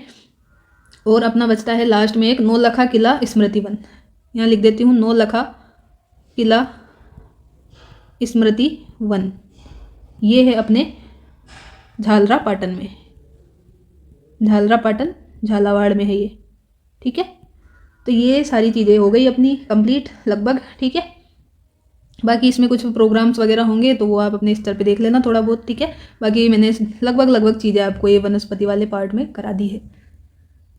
तो चलिए अब हम नेक्स्ट चैप्टर अपना एक स्टार्ट कर सकते हैं, राजस्थान की मृदा और मिट्टियाँ। ठीक है, तो सोइल के बारे में आपको पढ़ना है अब। तो सोइल के बारे में जब आपको पढ़ना है तो ये देखते हैं, मृदा शब्द की उत्पत्ति सोलम से हुई है। ठीक है, किससे हुई है, सोलम शब्द से हुई है। और लैटिन भाषा का ये शब्द है जिसका अर्थ होता है फर्श। मृदा का जो अध्ययन अपन करते हैं, सोइल की स्टडी को क्या बोलते हैं, पेडोलॉजी बोलते हैं। क्या बोलते हैं, पेडोलॉजी बोलते हैं। पेडागोजी अलग है, शिक्षा शास्त्र होता है, ये पेडोलॉजी है, मृदा के अध्ययन को बोलते हैं। ICAR जो है इसके द्वारा भारत में मिट्टियों को 8 भागों में बांटा गया है। ठीक है, जबकि अपना राज्य कृषि आयोग जो है उनके अनुसार राजस्थान में मिट्टियों को 14 प्रकार में बांटा गया है। कितना, 14 टाइप जो है ये अपने राजस्थान कृषि आयोग ने है। और ICAR के अकॉर्डिंग 8 भागों में मिट्टी को बांटा जाता है। मिट्टी का वर्गीकरण देखते हैं। मिट्टी का वर्गीकरण रंगों के आधार पे, कणों के आधार पे और उपज के आधार पे किया जा सकता है। मिट्टी का जो है रंग के आधार पे जो भी वर्गीकरण है उसमें काली मिट्टी, लाल मिट्टी, भूरी और पीली मिट्टी आ जाती है। काली, लाल, भूरी, पीली आ जाएगी। कणों के आधार पे रेतीली हो जाएगी, दोमट हो जाएगी, चिकनी है, बलुई है, ये सब। ठीक है, तो रेतीली मिट्टी है, दोमट, चिकनी, बलुई, ये सब। उपज के आधार पे अत्यधिक उपजाऊ और कम उपजाऊ हो जाएगी। ये छोटा सा मैंने एक मैप बनाया हुआ है, तो इसमें देख सकते हो कि ये जो अपना एरिया है बीकानेर संभाग वाला है लगभग, इसमें पाई जाती है कछारी या दोमट मिट्टी। ठीक है, और ये पूरा जो अपना पश्चिमी वाला एरिया है और इधर, तो इसमें आती है अपनी रेतीली मिट्टी। ठीक है, डेजर्ट वाला एरिया है इसलिए इसमें रेतीली मिट्टी है। फिर थोड़ा सा इधर अपन आए तो अरावली वाला जो पार्ट है इसमें लगभग भूरी मिट्टी पाई जाती है। फिर अरावली से थोड़ा सा इधर साइड में अपन आए तो यहाँ पे मिलेगी अपन को लाल काली मिट्टी। कौन सी, लाल काली मिट्टी। और ये जो आपको क्रॉस में दिख रहा है ये आपको मिल जाएगी यहाँ पे लाल पीली मिट्टी। ये अपना कौन सा है, ये कोटा वाला जो संभाग है ये सब है इधर, तो इधर काली मिट्टी मिल जाएगी। ठीक है, और ये लास्ट में अपना बच गया कौन सा, उदयपुर संभाग है लगभग इधर, इसमें मिलती है लगभग लाल लोमी मिट्टी। तो ये मैप के अकॉर्डिंग आपको ध्यान रखनी है चीज़ें, ठीक है। ऊपर की तरफ तो अपने ये कछारी दोमट मिट्टी, इधर डेजर्ट एरिया है तो ये रेतीली मिट्टी, फिर थोड़ा अरावली वाले एरिया में आए तो भूरी मिट्टी आ जाएगी, और इधर अपन थोड़ा सा और इधर आए अपन, ठीक है, ईस्ट की साइड, ठीक है, नॉर्थ ईस्ट चल रहा है ये थोड़ा सा, यहाँ पे लाल काली मिट्टी, और बिल्कुल ही इधर ये जो है कोटा संभाग दिख रहा है थोड़ा बहुत, इधर भरतपुर में भी मान लीजिए, तो यहाँ पे काली मिट्टी है, और ये अपने जो उदयपुर संभाग और इधर है इनके बीच में ये लाल पीली मिट्टी, और ये उदयपुर संभाग के इधर ये लाल लोमी मिट्टी, ये सब आपको याद करना है। अब आगे चलते हैं। तो देखिए, अब देखो ये रेतीली मिट्टी बलुई मिट्टी बोलते हैं इसको, मरुस्थलीय मृदा भी बोल देते हैं, ठीक है। क्या क्या बोलते हैं इसको, रेतीली, बलुई या फिर मरुस्थलीय मृदा। कहाँ कहाँ पे मिलती है, तो ये मिलती है भाई पश्चिमी राजस्थान में। रेतीली हमने देखा ना मैप में कहाँ पे मिल रही है, इधर ये थार वाले डेजर्ट वाले एरिया में, तो पश्चिमी राजस्थान इसमें आ जाएगा। अब सारे जिले आपको याद करने की जरूरत नहीं है, एक बार आप देख लो पश्चिमी राजस्थान के सारे जिले, आपको मैप दिमाग में क्लिक होना चाहिए, ऑप्शन जैसे भी बनाए उसके अनुसार आंसर देना रहता है। फिर भी मैंने लिखे हुए हैं तो एक बार देख लो, जैसलमेर है, बाड़मेर है, बालोतरा, बीकानेर, जोधपुर, फलोदी के आसपास का क्षेत्र और शेखावटी का क्षेत्र भी यहाँ पे आ गया। इस मिट्टी का निर्माण कैसे होता है, तो ग्रेनाइट और बलुआ पत्थर से होता है। ये पूछा जाता है कि भाई ये कहाँ से कैसे निर्माण होता है, तो ग्रेनाइट और बलुआ पत्थर से इस मिट्टी का, रेतीली बलुई मरुस्थलीय मृदा का निर्माण होता है। इसके अलावा जो है अधिक तापांतर और भौतिक अपक्षय के द्वारा भी इसका निर्माण माना गया है, ठीक है। जैसा ऑप्शन में रहे उसके अकॉर्डिंग आंसर लगाना है अपन को। विशेषता क्या है भाई रेतीली मिट्टी की, तो इसके मोटे कण होते हैं, एक तो मोटे कण होते हैं, पवनों के द्वारा ये ट्रांसफर हो जाती है, हवा चलती है तो एक जगह से दूसरी जगह चली जाती है। जैसे कल भी हमने देखा था बरखान है, परव्याल कालिक है, शब्र काफिज, वो सब जो है इसी मिट्टी के कारण यहाँ पे बन रहा था। ट्रांसफर जैसे जैसे होती रहती है, मोटे कण होते हैं। नमी धारण की क्षमता कम होती है, ठीक है, नमी धारण जो है वो कम कर सकती है ये मिट्टी, क्योंकि इनके कण क्या होते हैं भाई, मोटे होते हैं।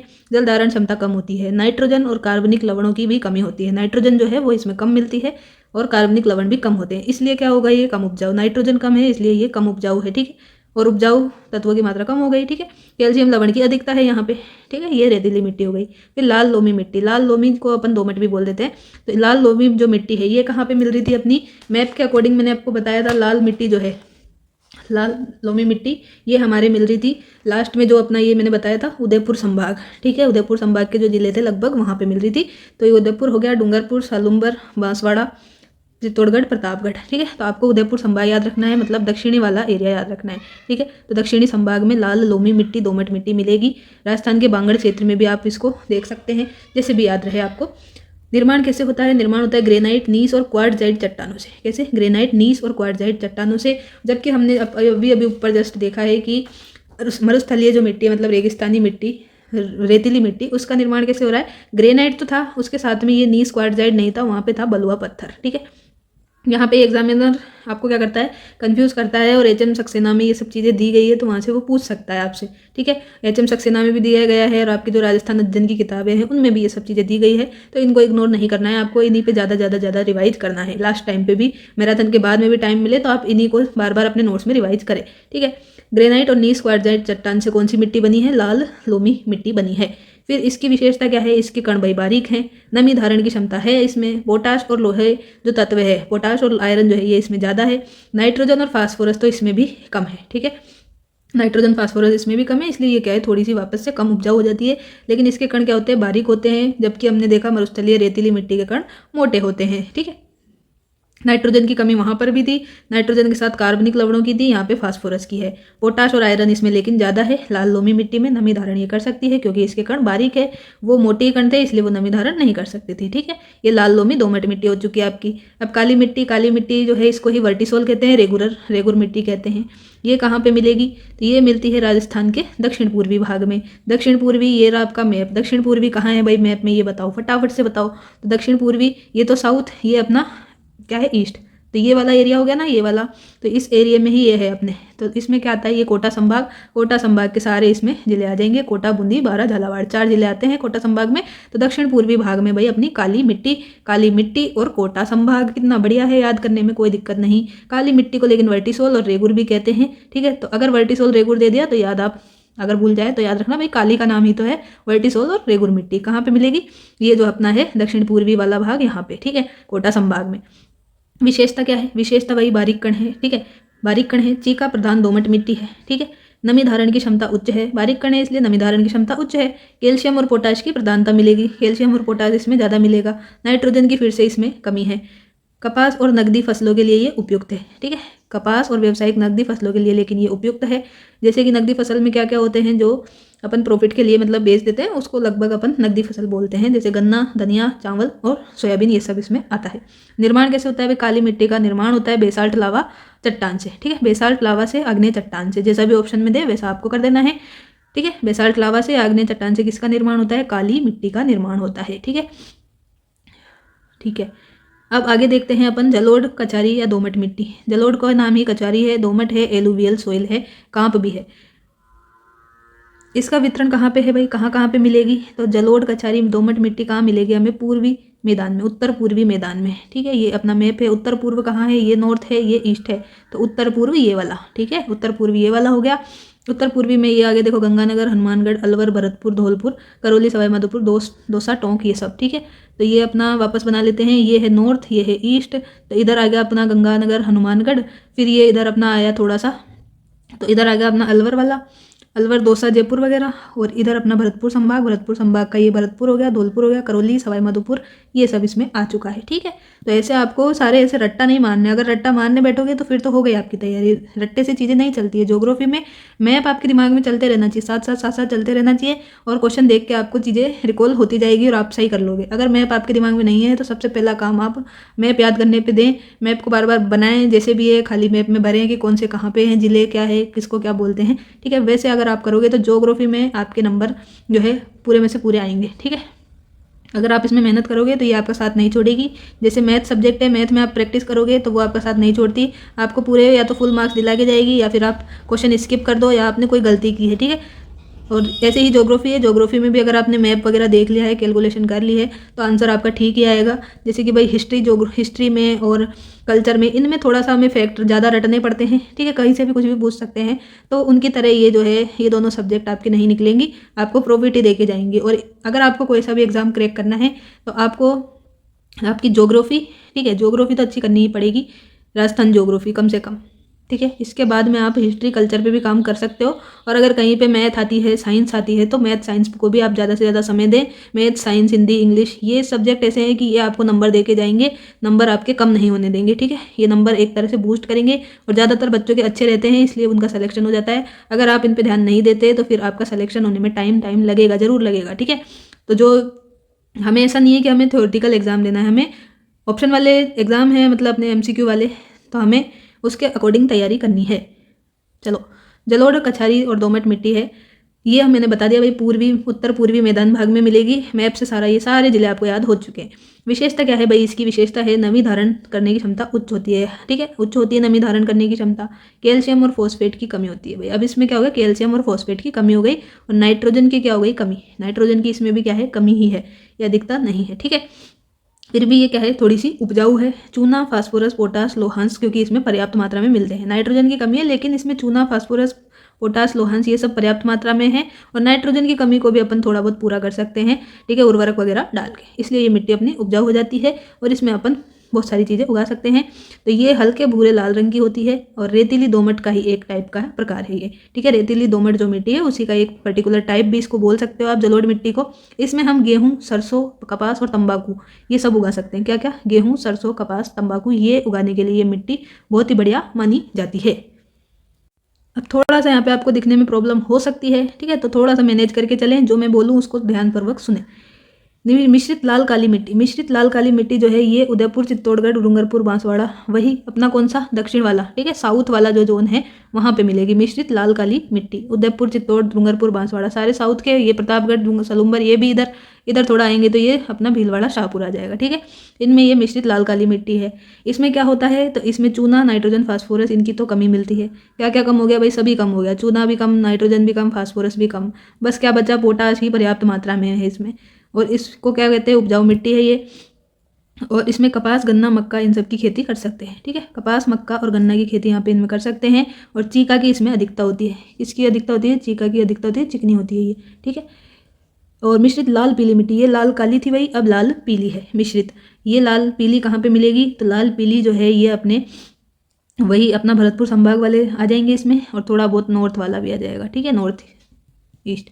तो सवाई माधोपुर, करौली, गंगापुर सिटी, ये तो भरतपुर संभाग के हो गए, ठीक है। सवाई माधोपुर के पास में ये करौली और ये गंगापुर सिटी। फिर राजसमंद, उदयपुर, भीलवाड़ा, ये साउथ वाले में भी आ गई भाई, ठीक है।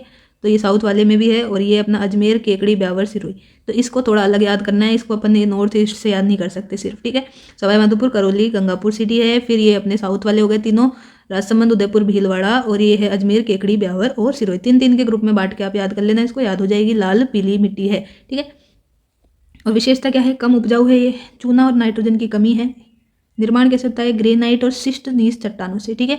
ग्रेनाइट तो सब में कॉमन है, हमने एक देखा ग्रेनाइट बलुआ पत्थर। ग्रेनाइट बलुआ पत्थर से कौन सी थी, फर्स्ट नंबर की रेतीली, बलुई, मरुस्थलीय मृदा। फिर हमने देखा ग्रेनाइट, और ग्रेनाइट के साथ क्या था, 2 तरह की चट्टान थी, नीस और क्वार्टजाइट, ठीक है। नीस तो इसमें भी है, क्वार्टजाइट था। क्वार्टजाइट किस में थी, तो वो थी लाल लोमी या दोमट में, लाल लोमी या दोमट में थी। यहाँ देख रहे हैं लाल ही है लेकिन लोमी नहीं है भाई, पीली है। लाल पीली में क्या हो गया, शिष्ट हो गया, ठीक है। पीली मिट्टी क्या हो गई, शिष्ट हो गई, सुस्त हो गई पीली मिट्टी, ऐसे याद रख लो, ठीक है। तो कोई जैसे इंसान पीला पड़ जाता है मतलब वो सुस्त हो गया, वो बीमार होने वाला है, ऐसा अपन मान लेते हैं ना, तो शिष्ट से याद रख लेना आप, पीली मिट्टी, ऐसे कंफ्यूज नहीं हो गए। फिर मूंगफली में भी क्या होती है, ये उपयुक्त होती है, मूंगफली वगैरह उगाने के लिए ये उपयुक्त होती है, मूंगफली और कपास, ठीक है। लाल पीली मिट्टी हो गई। लास्ट में अपनी ये बस्ती है भूरी मिट्टी।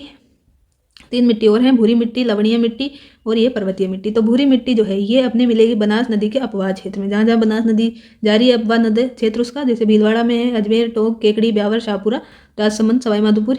तो बनास नदी का अपवाह क्षेत्र आपको याद है, तो भूरी मिट्टी भी आपको याद है, ठीक है। तो बस इतना ही है इसमें। लवणीय मिट्टी को खारी मिट्टी भी कहते हैं, ऊसर, रेह, केलकलाइन भी बोल देते हैं, ठीक है। ये सब लवणीय मिट्टी को बोलते हैं। ये अपने मिल जाएगा कौन से एरिया में, तो ये थोड़ा बहुत तो ये बच गया अपना, ठीक है, नॉर्थ वाला, और ये इधर ये वाला अपना, ठीक है, वेस्ट वाला, ठीक है। तो नॉर्थ और वेस्ट वाले पार्ट में ये मिलेगी लगभग। गंगानगर, अनूपगढ़ नया जिला बनाया था, अभी नहीं है, ठीक है। तो गंगानगर हो गया है अपना, बीकानेर है, बाड़मेर है, बालोतरा है, नागौर, जैसलमेर, जालोर, सांचौर, इन सब में ये लवणीय मिट्टी मिलती है, ठीक है। लवणीय मिट्टी यहाँ पे मिलती है। रेतीली भी इधर ही है और ये भी इधर है थोड़ा सा। रेतीली में ये गंगानगर वगैरह ये नहीं था वहाँ पे, ठीक है, बाकी ये तो थे वहाँ पर।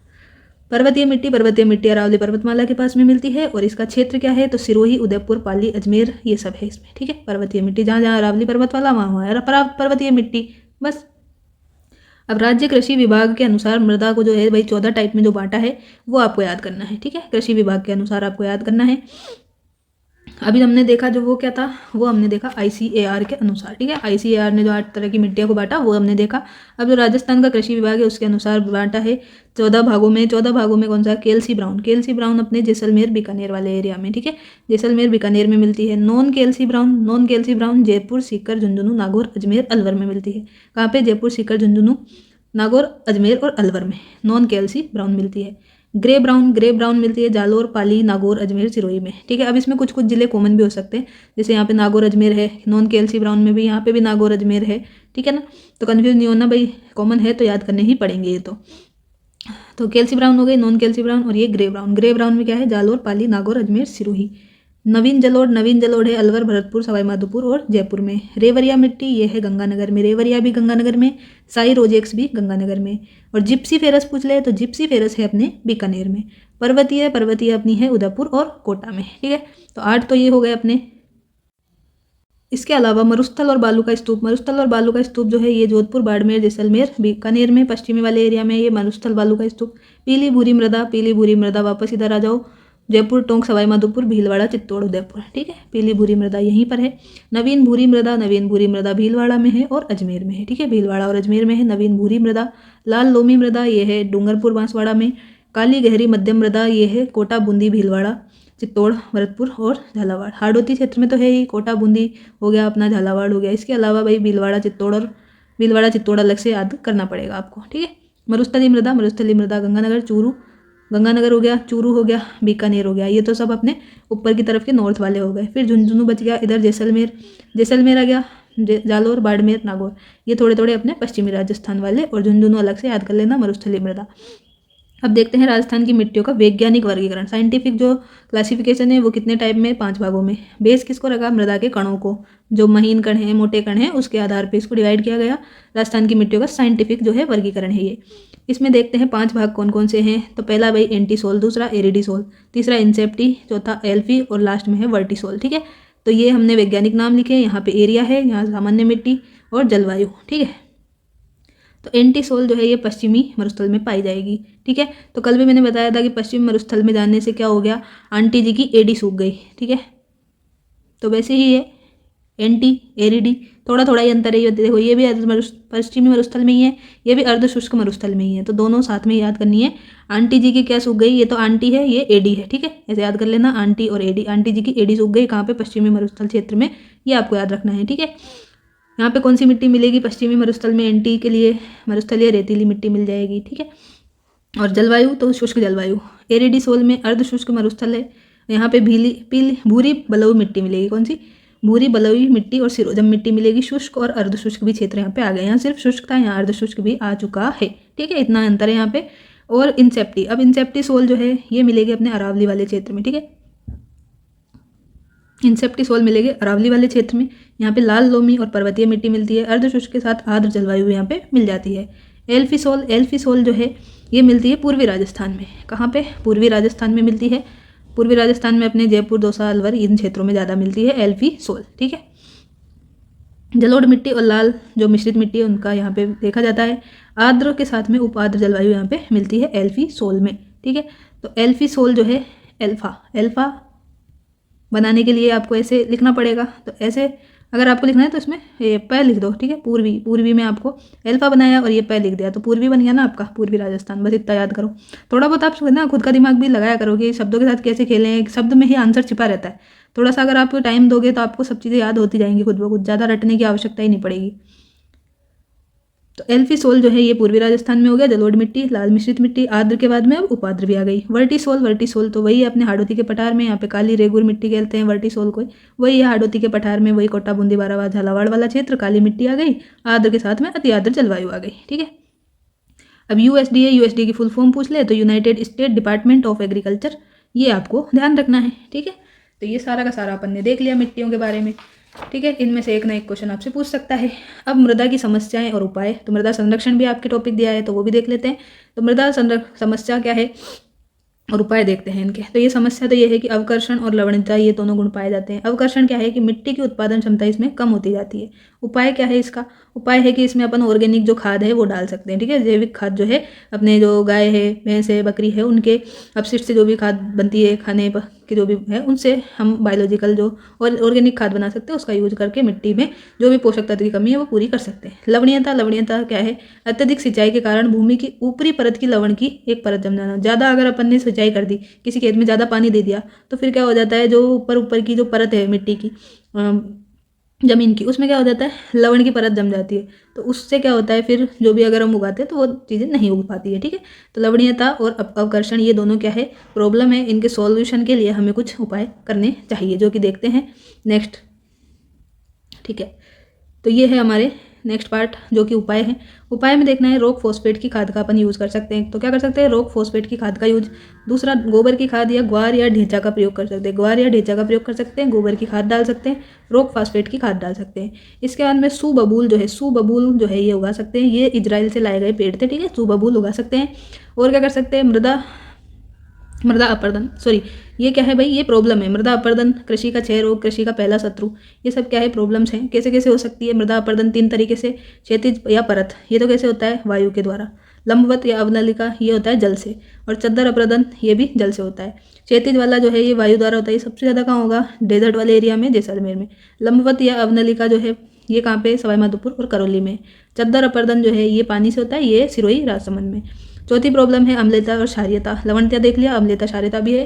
तो इसमें क्या होता है, इसमें अगर अपने पास अम्लीय मृदा है तो उसका पीएच तो क्या होता है, 7 से कम होता है, ठीक है। 7 से कम जो भी पीएच है उसको अपन अम्ल बोलते हैं ना। और क्षार जिसका पीएच 7 से ज़्यादा हो जाता है। तो इसके लिए हम क्या करते हैं, अम्लीय मृदा के लिए समाधान के लिए चूने का यूज कर सकते हैं। मिट्टी में अपन चूना मिला सकते हैं। और क्षारीय के लिए क्या कर सकते हैं, जिप्सम का यूज कर सकते हैं, ठीक है। और लास्ट जो प्रॉब्लम है वो सेम की समस्या है, जल अधिक्यता।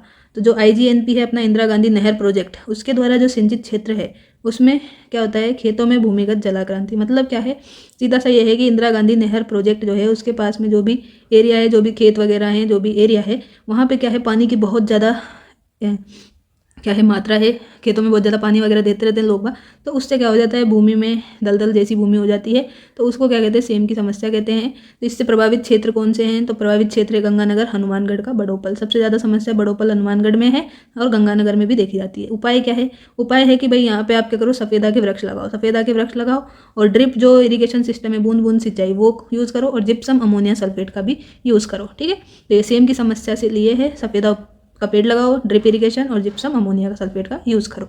ठीक है, अब ये लास्ट है अपना मृदा का पार्ट। राजस्थान में सर्वाधिक बंजर भूमि कहाँ है, ये है जैसलमेर में। सबसे ज़्यादा जो डेजर्ट एरिया ये जैसलमेर में, इसलिए सबसे ज़्यादा बंजर भूमि भी यहीं पर। सबसे ज़्यादा सिंचित और कृषित भूमि ये है गंगानगर में। ठीक है, IGNP यहीं पर है तो गंगानगर में है। सब प्रथम मिट्टी प्रयोगशाला, प्रथम मिट्टी लैब कहाँ है, ये है जोधपुर में। लोहांश की अधिकता वाली मिट्टी जिसमें आयरन ज़्यादा होता है, ये हमने देखा था, लाल मिट्टी, लोहांश लाल, कोई दिक्कत नहीं है। मेवाड़ में पाई जाने वाली मिट्टी कौन सी है भाई, तो ये है लीली, सुरमा, सुकड़ी, राकड़। ये अलग सा है, आपको याद नहीं होगा तो याद कर लें, स्टार बना लें इस पर। ठीक है, लीली, सुरमा, सुकड़ी, राकड़, ये कहाँ पे मिलती है भाई, मेवाड़ के जो एरिया है वहाँ पे ये मिलती है मिट्टी। बांजड़ क्या है, तो बांजड़ का मतलब है राजस्थान में बिना जोती हुई या अनुपजाऊ मिट्टी। बारानी क्या है, ये राजस्थान में असिंचित भूमि है। और चाही क्या है, राजस्थान में जो सिंचित भूमि है। ठीक है, तो अभी तक हमने क्या क्या पढ़ लिया है एक बार मैं बता देती हूँ आपको। देखो, हमने सबसे पहले क्या पढ़ा आज, तो राजस्थान, देखो सबसे पहले हमने देखे अपने नेशनल पार्क, सेंचुरीज, ठीक है, ये सब, और कंजर्वेशन रिजर्व वगैरह, वन्य जीव वाला पार्ट हमने कर लिया। इसके बाद में हमने वनस्पति के बारे में देखा। ठीक है, सारी वनस्पति देखी। इसके बाद में वन रिपोर्ट देख ली। वन रिपोर्ट के बाद में हमने सारी मिट्टियाँ पढ़ ली। और अब हम पढ़ने जा रहे हैं क्या, जो भी अपनी जनसंख्या वाला पार्ट है, जनगणना वाला। ठीक है, जनसंख्या हो जाएगा इसमें, लिंगानुपात, साक्षरता। ठीक है, ये सारा का सारा पार्ट हम यहाँ पे देखने वाले हैं। और इसके बाद में अगर समय बचा तो आपको जनजाति वाला टॉपिक भी यहाँ पे करा दिया जाएगा। और बाकी के जो टॉपिक हैं वो आपको पहले से ही करा दिए गए हैं कम से कम टाइम में, तो आप उसकी अलग से क्लास है वो देख सकते हैं। ठीक है, ये वे टॉपिक मैं ले रही हूँ यहाँ पे जो मैंने पहले नहीं करवाए हैं। ठीक है, तो आपको इधर उधर ना भागना पड़े और आपका रिवीजन हो जाए कम समय में ही, तो इसलिए मैं ये टॉपिक आपको अभी करवा रही हूँ। ठीक है, और बाकी जो टॉपिक करवाए हुए हैं वो आराम से आप वहाँ पे जाके देख सकते हो, क्योंकि ठीक है ना, वहाँ से क्वेश्चन आएगा और सारी चीज़ें हम यहाँ पे कवर नहीं कर सकते। ठीक है, तो चलिए अब हम ये वाले टॉपिक भी कर लेते हैं फटाफट से। तो देखो, जनसंख्या के बारे में पढ़ना है। जनसंख्या सबसे पहले भारत में सबसे पहले जनगणना अपनी 1872 में हुई थी, लॉर्ड मेयो के काल में। सबसे पहले व्यवस्थित जनगणना हुई थी 1881 में, लॉर्ड रिपन के टाइम पे। ठीक है, लॉर्ड रिपन के टाइम पे हुई थी। और स्वतंत्र भारत की पूछ ले प्रथम जनगणना, तो ये हुई थी 1951 में। स्वतंत्र भारत की पूछे तो 1951 बताना, प्रथम व्यवस्थित पूछे तो 81, और सर्वप्रथम पूछ ले भारत की, स्वतंत्र नहीं लगाए यहाँ पे, स्वतंत्रता वाला, तो फिर आपको 1872 लॉर्ड मेयो के काल का बता देना है। ठीक है, और स्वतंत्रता प्राप्ति के बाद में 7वीं जनगणना कब हुई, 7वीं जनगणना थी ये अपनी। और ओवरऑल देखें तो 15वीं जनगणना थी। ठीक है, और भारत की प्रथम जातिगत पूछ ले, जातिगत जनगणना, तो ये 1931 में हुई थी।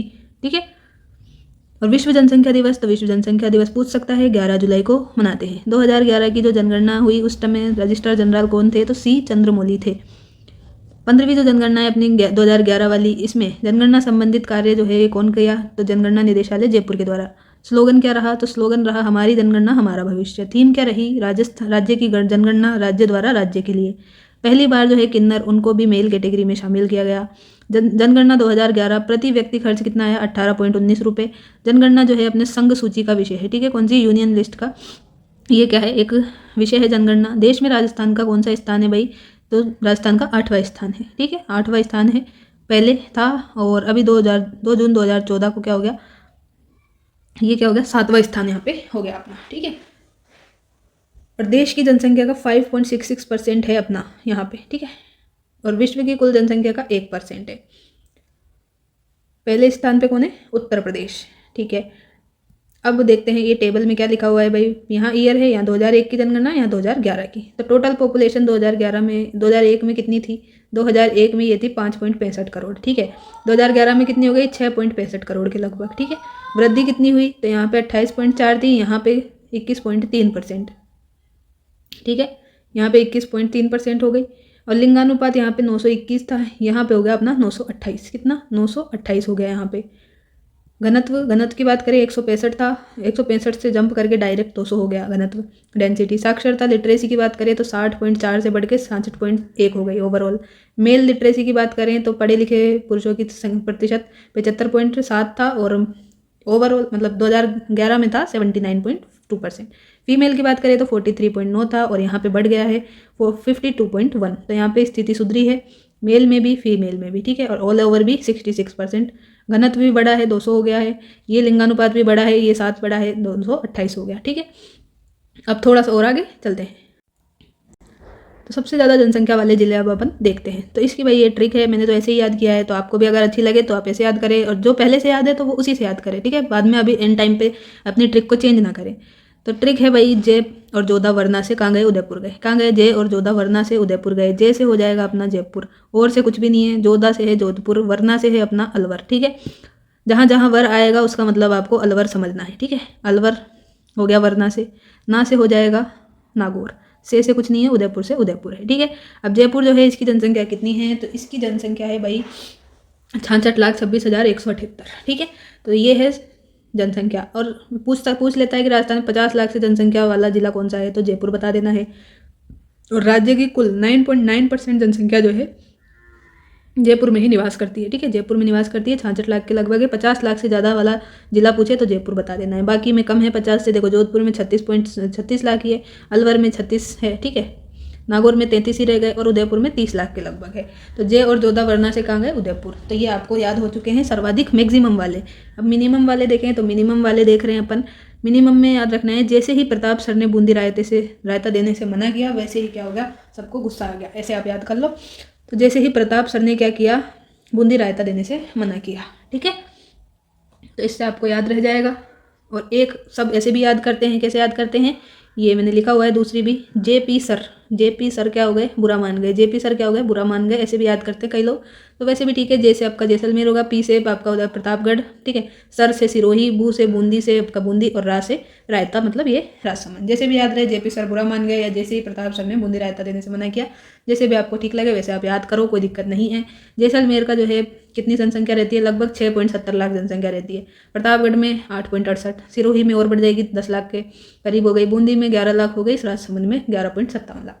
और 10 लाख से कम वाले जिले पूछे तो 10 लाख से कम वाले यहाँ पे दो ही हैं, जैसलमेर प्रतापगढ़, ठीक है। जैसलमेर प्रतापगढ़ जो है ये 10 लाख से कम वाले दो जिले हैं। 50 लाख से ज़्यादा वाले अपना जयपुर था, 10 लाख से कम वाला अपना जैसलमेर प्रतापगढ़ है, ठीक है। कितना है, तो इसका 6.70 लाख, इसका है 8.68 लाख, ठीक है। अब सबसे ज़्यादा और न्यूनतम जनसंख्या ये भी देखते हैं। अब हम बात कर रहे हैं परसेंटेज के अनुसार, ठीक है। अभी हमने देखा जो है लाखों के अनुसार, अब हम देखेंगे किसके अनुसार, परसेंटेज के अनुसार। परसेंटेज के अनुसार ग्रामीण जनसंख्या जो है ये 5.15 करोड़ है, और परसेंटेज में बोले तो 75.1% है। सर्वाधिक ग्रामीण जनसंख्या जो है, इसकी ट्रिक देखते हैं। सबसे ज़्यादा ग्रामीण जो जनसंख्या है वो कहाँ पे है भाई, डूंगरपुर, बाड़मेर, बांसवाड़ा, प्रतापगढ़ और जालोर में। कहाँ है, डूंगरपुर, बाड़मेर, बांसवाड़ा और प्रतापगढ़ में है। मिनिमम कहाँ है, मिनिमम देखो कोटा में है, फिर जयपुर में, अजमेर में और जोधपुर में, ठीक है। तो मिनिमम और मैक्सिमम याद कर सकते हो, ज़्यादा क्वेश्चन यहाँ से नहीं पूछता है, ठीक है। और वैसे आपको ट्रिक देखनी है तो DBBP, ठीक है, DBBP इससे याद कर सकते हो आप। सर्वाधिक ग्रामीण वाले डूंगरपुर, बाड़मेर, बांसवाड़ा, प्रतापगढ़, ठीक है। सारे ही अपने साउथ वाले ही हैं, ज़्यादातर बाड़मेर आ गया बस अलग, ठीक है ना। बाड़मेर सेकंड नंबर पे है। और न्यूनतम में देखो कोटा है। कोटा तो वैसे ही बढ़िया है पढ़ने के मामले में, तो शहरी जनसंख्या है यहाँ पे सबसे ज़्यादा। परसेंटेज वाइज कितनी है, यहाँ पे 59% के लगभग है। फिर अपना जयपुर राजधानी, जयपुर फर्स्ट पे नहीं है भाई, जयपुर सेकंड पे है शहरी जनसंख्या के मामले में। कोटा है फर्स्ट पे, फिर जयपुर है, फिर अजमेर है, फिर जोधपुर है। अब कुल शहरी पॉपुलेशन की बात करें, कुल शहरी पॉपुलेशन यहाँ तो अपन ने ग्रामीण वाली देखी। ग्रामीण कितनी है, 5.15 करोड़। और शहरी कितनी है, शहरों में कितने लोग रह रहे हैं, लगभग 1.70 करोड़, ठीक है। तो ज़्यादा लोग कहाँ रह रहे हैं भाई, गाँवों में ही रह रहे हैं अभी तो, ठीक है। यहाँ पे 75.1% है, और शहर में कितने हो गए, लगभग 25% ही मान लो, 24.9 एग्जैक्ट पूछे तो भाई 24.9 बताना है। लगभग 25% मान सकते हो, 75% यहाँ पे, ठीक है, शहरी आबादी। सबसे ज़्यादा नगरीय जनसंख्या वाला जिला तो कोटा है, 60.3% लोग रहते हैं। मिनिमम है डूंगरपुर, 6.4% ही है। दशकीय वृद्धि दर, ठीक है, दशकीय वृद्धि दर को देखते हैं अब। तो दशकीय वृद्धि दर अपनी 2001 में कितनी थी, 28.41 थी, जबकि 2011 में कितनी हो गई, कम हो गई है, 21.31% ही रह गई, ठीक है। तो 28.41 में से 21.31 घटाएंगे तो 7.10% का यहाँ पे डिफरेंस आया है, ठीक है। 7.10% का ये डिफरेंस आया है, ठीक है। तो ये मैंने पूरे नोट्स आपको दिए हुए हैं टेलीग्राम पे, इनको आराम से आप देख लेना, पढ़ लेना, आपका आराम से ज्योग्राफी वाला पोर्शन तो अच्छा हो जाएगा, ठीक है। और अगर आपके पास भाई खुद के नोट्स है, आप उन्हीं से पढ़ना चाहते हैं तो कोई दिक्कत नहीं है, आप उनसे भी पढ़ें। जिसके पास नोट्स नहीं है या फिर शॉर्ट नोट नहीं बना सकता वो इनको देखे, अन्यथा आप अपने नोट से ही पढ़ें।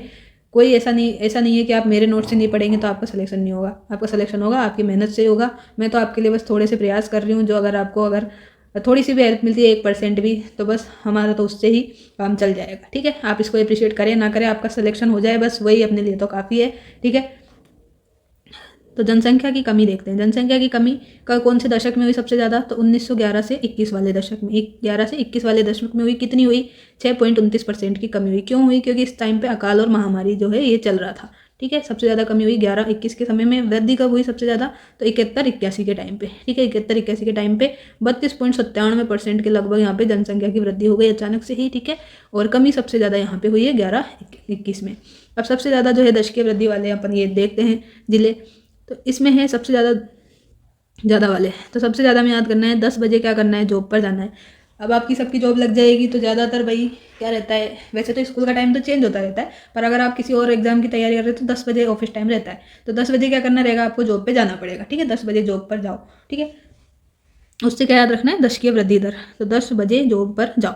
तो 10 से तो आपका याद हो जाए, दशकीय वाला याद कर रहे हैं। ब से आपको बाड़मेर, जे से जैसलमेर, जो से आपको हो जाएगा जोधपुर, ब से बांसवाड़ा, और जाओ से ये हो जाएगा जयपुर आपका। ठीक है, कितना कितना परसेंटेज है याद कर पाओ तो ठीक है, वरना आपसे ये डायरेक्ट ही पूछता है तो उससे काम चल जाएगा आपका। अब देखो न्यूनतम दशकीय वृद्धि दर, मैक्सिमम देख लिया। अब मिनिमम। मैक्सिमम में तो क्या था, 10 बजे जॉब पे जाना था आपको। अब मिनिमम में क्या है, मिनिमम में एक क्या था, गंजा व्यक्ति था। गंजे व्यक्ति ने क्या किया, गुस्से गुस्से में पीली बूंदी चुरा ली। क्या कर लिया उसने, पीली बूंदी चुरा ली। उससे सब गंजा गंजा कह रहे थे तो उसने क्या किया, पीली बूंदी ही चुरा ली।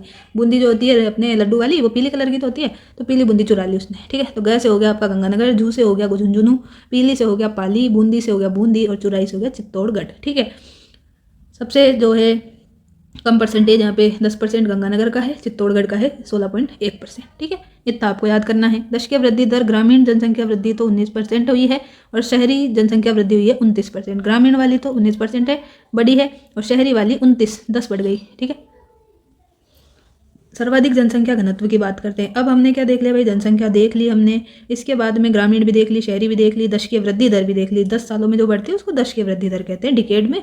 और अब हम देखते हैं जनसंख्या घनत्व, पॉपुलेशन डेंसिटी। ठीक है, पॉपुलेशन डेंसिटी की डेफिनेशन देखते हैं भाई, प्रति वर्ग किलोमीटर, मतलब 1 वर्ग किलोमीटर में रहने वाले लोगों की संख्या को ही अपन पॉपुलेशन डेंसिटी, जनघनत्व कहते हैं। कम घनत्व का कारण क्या है? कम घनत्व का कारण है थार का डेजर्ट और मध्यवर्ती पहाड़ी भाग। जनघनत्व की दृष्टि से अपना देश में भाई 18वां स्थान है। और राजस्थान का जनसंख्या घनत्व कितना है? तो राजस्थान का भाई अभी 2001 में तो 165 था, और अभी 2011 में है कितना, 200। ठीक है, तो ये आपको याद रखना है। और अभी कोई से एग्जाम में ये पूछा था कि भाई जनसंख्या घनत्व जो है इसमें कितना क्या आया है, डिफरेंस आया है। क्या पूछा था कि जनसंख्या घनत्व जो है इसमें कितना अंतर आया है, ये क्वेश्चन आपसे पूछा था। और ऑप्शन में था 35, 45 और 55, 25, इस तरह से ऑप्शन थे। तो आपको क्या करना था, ये बस 200 में से 165 घटाना था, इसका डिफरेंस करना था। तो आंसर था आपका 35। शायद फर्स्ट ग्रेड में ही ये पूछा गया था क्वेश्चन, शायद ग्रुप बी में पूछा था, ध्यान नहीं आ रहा मुझे, ए में था बी में था, जो भी था, पर ये क्वेश्चन पूछा गया हुआ है।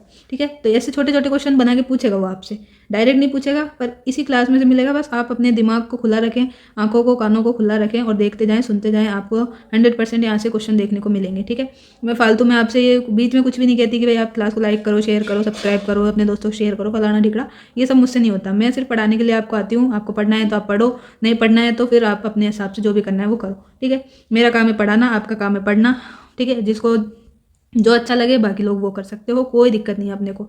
अपनी क्लास 10 लोग देखें तो भी अपन खुश हैं, एक जना देखे तो भी ठीक है, और कोई नहीं देखे तो भी चल जाएगा काम। लेकिन आपकी इच्छा है कि आप इसको कितना अप्रिशिएट करते हैं, नहीं करते हैं, कितना सीरियसली लेते हैं। आपका सिलेक्शन आपकी जिम्मेदारी है। मैं तो बस थोड़ा सा उसमें 1% प्रयास करती रहती हूँ जब भी मुझे समय मिलता है। तो बाकी आप इसको किस नज़र से लेते हैं वो आपके ऊपर निर्भर करता है। चलो अब हम आपका टाइम वेस्ट नहीं करते हैं, राजस्थान में मैक्सिमम जो है जनसंख्या घनत्व वाली ट्रिक देखते हैं। अब इसके लिए है कि जब 2 लवर की धुलाई हुई तो बहुत लोग इकट्ठा हो गए।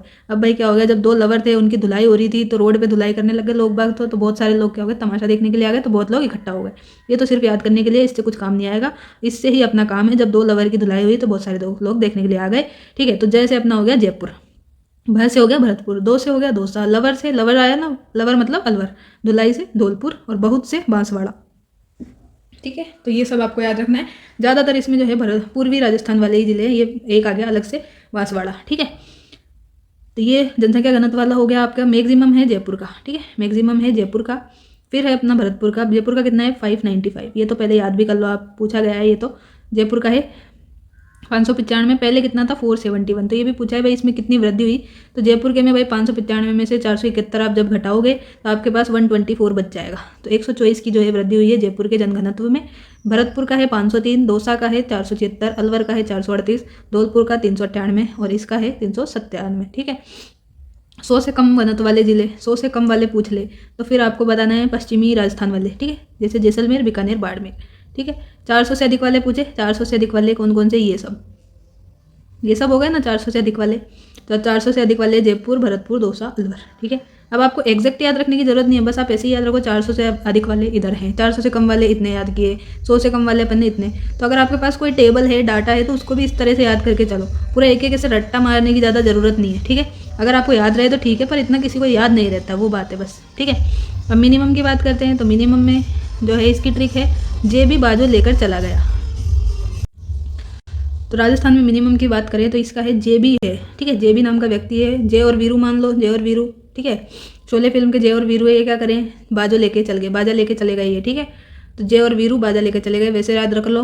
तो कहाँ पे गए हैं ये गए हैं डेजर्ट वाले एरिया में मान लो। ठीक है, तो जे से अपना जैसलमेर, बी से बीकानेर, बा से बाड़मेर और जो से जोधपुर और चला से चूरू। सारे ही पश्चिमी राजस्थान वाले हैं, पश्चिमी क्षेत्र के हैं, जैसलमेर, बीकानेर, बाड़मेर, जोधपुर।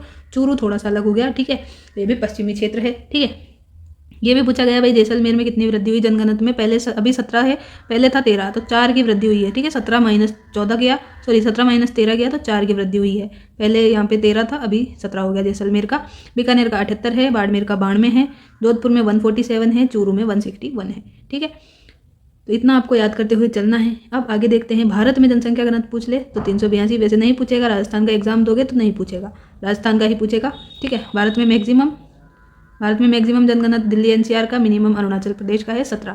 सबसे ज़्यादा धार्मिक जनसंख्या पूछ ले तो धार्मिक जनसंख्या पूछ ले तो क्या बतानी है आपको भाई, सबसे ज़्यादा धार्मिक जनसंख्या अपनी है पूर्व, पश्चिम, उत्तर, दक्षिण, ऐसे आपको याद करना है। ठीक है, तो पूर्व में तो हिंदू हैं, पश्चिम में मुस्लिम जो हैं ये ज़्यादा बताए गए हैं, उत्तर में सिख मिल जाएंगे और दक्षिण में ईसाई।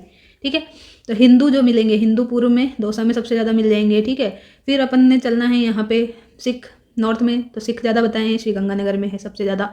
फिर यहाँ पे देखें मुस्लिम, तो मुस्लिम बताया है इन्होंने जैसलमेर सबसे ज़्यादा मैक्सिमम जो है जयपुर में बताया है। फिर जैनों का देखें तो ये उदयपुर में बताया सबसे ज़्यादा, और ईसाइयों की बात करें तो बांसवाड़ा में। ठीक है, तो ये थोड़ा सा आप याद कर सकते हो, जनरली यहाँ से क्वेश्चन नहीं बनता है, जनरली बोला है मैंने, ये नहीं कि बनेगा ही नहीं। ठीक है, अनुसूचित जाति और जनजाति, एससी और एसटी के लिए, तो राजस्थान में जनजाति का परसेंटेज कितना है, 13.5%। कितना, 13.5%। परसेंटेज के आधार पर सर्वाधिक कहाँ मिलती है, बांसवाड़ा में। सबसे ज़्यादा जनजाति जो है ट्राइब एरिया उदयपुर में है। एकमात्र जनजाति सहरिया, जिसे भारत सरकार ने आदिम जनजाति समूह में भी शामिल कर लिया। तो ये पूछ सकता है भाई कौन सी जाति को आदिम समूह में किया है, तो सहरिया को किया है। सबसे ज़्यादा कहाँ मिलती है ट्राइब्स, तो उदयपुर में मिलती है। ठीक है, डूंगरपुर, बांसवाड़ा आता है आपके दिमाग में, पर उदयपुर करना है। ठीक है, परसेंटेज के आधार पर पूछे, परसेंटेज के आधार पर तो फिर बांसवाड़ा बताना है। ठीक है, अब ये देखो सर्वाधिक अनुसूचित जाति वाले जिले और इधर मिनिमम वाले लिखे हुए हैं। ठीक है, तो एससी वाले इधर लिखे हुए हैं और इधर भी एससी वाले, लेकिन इधर मैक्सिमम इधर मिनिमम। ठीक है, इधर हम देखते हैं जिले, जो कि हम परसेंटेज में देखेंगे, और यहाँ लिखा हुआ मैंने लाख में, तो दोनों अलग अलग याद करने हैं। ठीक है, अब इसके लिए तो भाई मेरे पास कोई ट्रिक नहीं है, तो मैंने तो ऐसे ही याद किया हुआ है। तो देखते हैं भाई आपको याद रहता है नहीं रहता है। तो जिले वाइज अगर अपन परसेंटेज वाइज देखें तो गंगानगर, हनुमानगढ़, करौली, चूरू और भरतपुर। इसके लिए अपन याद कर सकते हैं GHKCB, क्या है GHKBC। GH को कहाँ भेज दिया अपन ने, KCB है भाई, KBC नहीं है। ठीक है ना, KBC में नहीं भेजा, KCB में भेज दिया। GH को भेजा KCB में। जी से हो गया गंगानगर, हनुमानगढ़, करौली, चूरू और भरतपुर। ठीक है, तो ये थोड़ा सा आप याद कर सकते हो इस तरह से एससी जनजाति में परसेंटेज वाइज। फिर अगर बात करें अपन लाख में, तो लाख में है जयपुर, गंगानगर, नागौर, अलवर और जोधपुर। इसके लिए आप याद कर सकते हो कि अब जय जो है, जय वो क्या करेगा, गाना अब जोर से गाएगा। जय वीरू ने अभी तो क्या किया था, बाजा लेके गए थे वो। ठीक है, अब क्या कर रहे हैं वो, जय अब जोर से गाना गाएगा। अब उसका बाजा तो गुम गया, अब वो क्या करेगा, गाना गाएगा। तो जय गाना अब जोर से गाएगा। ठीक है, इससे आप इसको याद कर सकते हो। तो जय से तो जयपुर हो गया, गान से हो गया आपका ये गंगानगर, ना से नागौर और अब से अलवर, और लास्ट में क्या बचा, जोर से आपका हो जाएगा जोधपुर। ठीक है, तो इसको आप देख सकते हो, कोई दिक्कत नहीं है यहाँ पे। अब मिनिमम वाले याद कर लेते हैं। मिनिमम जो एसटी जनजाति है इसके लिए जिले याद करते हैं। तो इसमें आपको याद करना पड़ेगा ये डूंगरपुर, बांसवाड़ा, उदयपुर, प्रतापगढ़, राजसमंद। तो इसको याद करते हैं DBUPR। क्या है? DB जो है, डिब्बे को क्या कर दिया, डिब्बे को आपने क्या कर दिया, ऊपर रख दिया। क्या कर दिया? डिब्बे को ऊपर रख दिया। तो DB से आपका हो गया डूंगरपुर, बांसवाड़ा, और ऊपर, ठीक है, ये ऐसे ऊपर, इसे याद रख सकते हो आप कैसे, उदयपुर, उदयपुर, प्रतापगढ़, राजसमंद। ये हमने एसटी जनजाति परसेंटेज वाइज मिनिमम याद की है, ठीक है। पहले कम है, फिर ये और बढ़ती जा रही है, ठीक है। फिर परसेंटेज वाइज देखें तो परसेंटेज वाइज है डूंगरपुर, प्रतापगढ़, बांसवाड़ा और जैसलमेर, राजसमंद, ठीक है। तो इसमें जो है, इसमें इस कैसे याद रखना है आपको, इसको याद रखना है DP, और यहाँ पे लिखना है आपको बाजरा। क्या लिखना है? DP बाजरा। यहाँ पे तो डिब्बे था, डिब्बे को ऊपर रख रहे थे, यहाँ पे DP है। DP है किसकी? बाजरे की, लाइट की नहीं है भाई, बाजरे की है, ठीक है, ऐसे मान लो आप। तो डूंगरपुर, प्रतापगढ़, बांसवाड़ा, जैसलमेर और राजसमंद, ये हो गया आपका सारा का सारा। चलो अब हम आगे चलते हैं, किसके लिए? ST की बात करते हैं। ST जनजाति जो है, शेड्यूल ट्राइब, इसकी बात करते हैं। इसमें मैक्सिमम मिनिमम वैसे ही लिखा हुआ है, तो इसको याद कैसे करेंगे? बांसवाड़ा, डूंगरपुर, प्रतापगढ़, उदयपुर, सिरोही, इसके लिए देखना है तो इसको याद कर सकते हो BDPUS। क्या है? BDPUS। तो इससे अच्छा आप ऐसे याद करो इसको, कैसे? बीडी पीऊँ, अब नहीं, बीड़ी पीऊँ सर, बीड़ी पीऊँ क्या सर, ऐसे पूछ लो। अब आप सर से ऐसा पूछोगे तो फिर सर तो आपको क्या करेंगे? ठुकाई करेंगे आपकी, पीटेंगे आपको, ठीक है ना। तो ऐसा नहीं पूछना है, और नहीं, गलत बात है ऐसा सब करना, ठीक है। याद करने के लिए देख रहे हैं भाई, बीड़ी पीऊँ सर जी, बीड़ी पीऊँ सर जी। तो बीड़ी, B से आपका बांसवाड़ा, D से डूंगरपुर, P से प्रतापगढ़, U से उदयपुर, सिरोही से सरजी, ठीक है। ये आपको ST ट्राइब जो है ये याद हो चुकी है। सबसे ज़्यादा से अपन ने सबसे कम वाले क्रम में देखा है। सबसे ज़्यादा है बांसवाड़ा में 76% के लगभग, डूंगरपुर में 70 के लगभग, और सिरोही में तो 28% ही है। फिर ये तो परसेंटेज वाइज देखी, ठीक है। परसेंटेज और लाख में ढंग से पढ़ना क्वेश्चन को, ये नहीं कि इसका इधर कराया इसका इधर कराया, फिर नेगेटिव में जाओगे और आके फिर पछताओगे। इससे बढ़िया क्वेश्चन ढंग से पढ़ लेना, बार बार बोल रही हूँ मैं। फिर अब लाख में देखते हैं, लाख के लिए क्या याद करना है? तो ये उदय बीड़ी पिएगा क्या? अब यहाँ पे भी बीड़ी है, यहाँ पे भी बीड़ी है। अब यहाँ पे सरजी नहीं है, यहाँ पे उदय है। उदय से पूछ रहे हैं आपकी बार, उदय बीड़ी पी ले, ठीक है, ऐसे मान लो आप। तो इस ले से ले को हटा दो, आप कंफ्यूज हो गए फिर, ठीक है। उदय ने बीड़ी पी से आप याद करो। तो उदय से आपका उदयपुर हो गया, बांसवाड़ा हो गया, D से डूंगरपुर, और ये प्रतापगढ़, ठीक है ना। तो बांसवाड़ा, डूंगरपुर, प्रतापगढ़। और ज़्यादा आपको दिक्कत हो रही है तो ये देखो BDP तो ये सेम है, BDP तो सेम है। यहाँ पे उदयपुर और आ गया बस, यहाँ पे 4th नंबर पे था, यहाँ पे 1st नंबर पे आ गया, ऐसे याद हो जाएगा, ज़्यादा दिक्कत नहीं होगी यहाँ पे। तो फिर ये अपन मिनिमम वाले देखें तो मिनिमम में क्या याद रखना है आपको? मिनिमम में याद रखना है, ये बीकानेर भाई गलत है ना, यहाँ पे काट दिया मैंने। तो यहाँ पे है अपना नागौर से स्टार्ट है पहला, नागौर, बीकानेर, चूरू, गंगानगर, हनुमानगढ़, ये आपको देखना है। नागौर में 31%, बीकानेर में 33 ही है, और इसमें कितना है 55%, गंगानगर में 68, पॉइंट में ही चल रहे सारे के सारे, ठीक है ना। तो नागौर, बीकानेर, चूरू, हनुमानगढ़, सॉरी गंगानगर और हनुमानगढ़।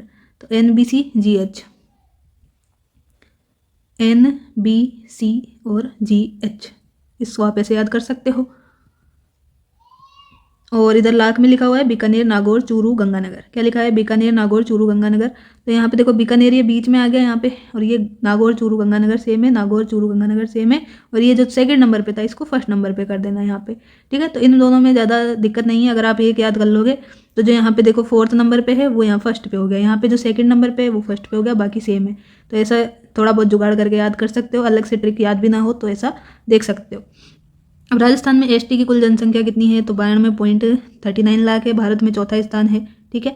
और राजस्थान में टोटल जनसंख्या में कितना है? तो 13.5% है, और भारत में 8.6% है। परसेंटेज वाइज पूछे तो राजस्थान में 13% और भारत में 8.6%। ग्रामीण में कहाँ कितने हैं? तो 16.9%, और शहरी में 3.2% जो है ST जनजाति वास करती है। ST की दशकीय वृद्धि पूछे तो 30.2% है। मैक्सिमम जो है नागौर में है, मिनिमम कहाँ है? ये गंगानगर में। ST का लिंगानुपात पूछे तो ये एसटी का लिंगानुपात भी पूछ ले तो 948 बता देना है। मैक्सिमम कहाँ है? डूंगरपुर, प्रतापगढ़, बांसवाड़ा, राजसमंद में है। मिनिमम पूछे तो धौलपुर, करौली, बीकानेर, सवाई माधोपुर में बता देना है। ठीक है। एसटी की साक्षरता पूछे तो 52.80% है। मैक्सिमम भरतपुर में, मिनिमम सिरोही में। ठीक है।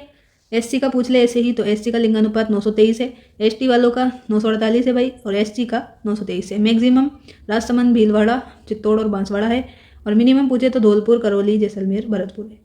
इतना आपको याद करते हुए चलना है। बाकी ये कुछ चीज़ें और हैं जो आप नोट्स में देख सकते हो।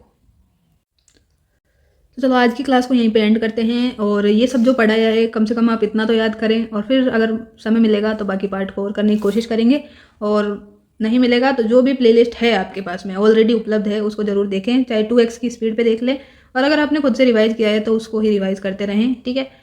तो मिलते हैं नेक्स्ट क्लास में, तब तक के लिए thank you, take care, bye bye. Class अच्छी लगी है तो अपने दोस्तों तक भी जरूर पहुंचाएं, और इस तरह से आपका एक ही क्लास में 1.5 से 2 घंटे में आपका 3 से 4 टॉपिक आपके कवर हो गए, तो आपको कैसा लगा जरूर कमेंट बॉक्स में बताकर जाएं। ठीक है। मिलते हैं नेक्स्ट क्लास में, तब तक के लिए thank you, take care, bye bye, all the best.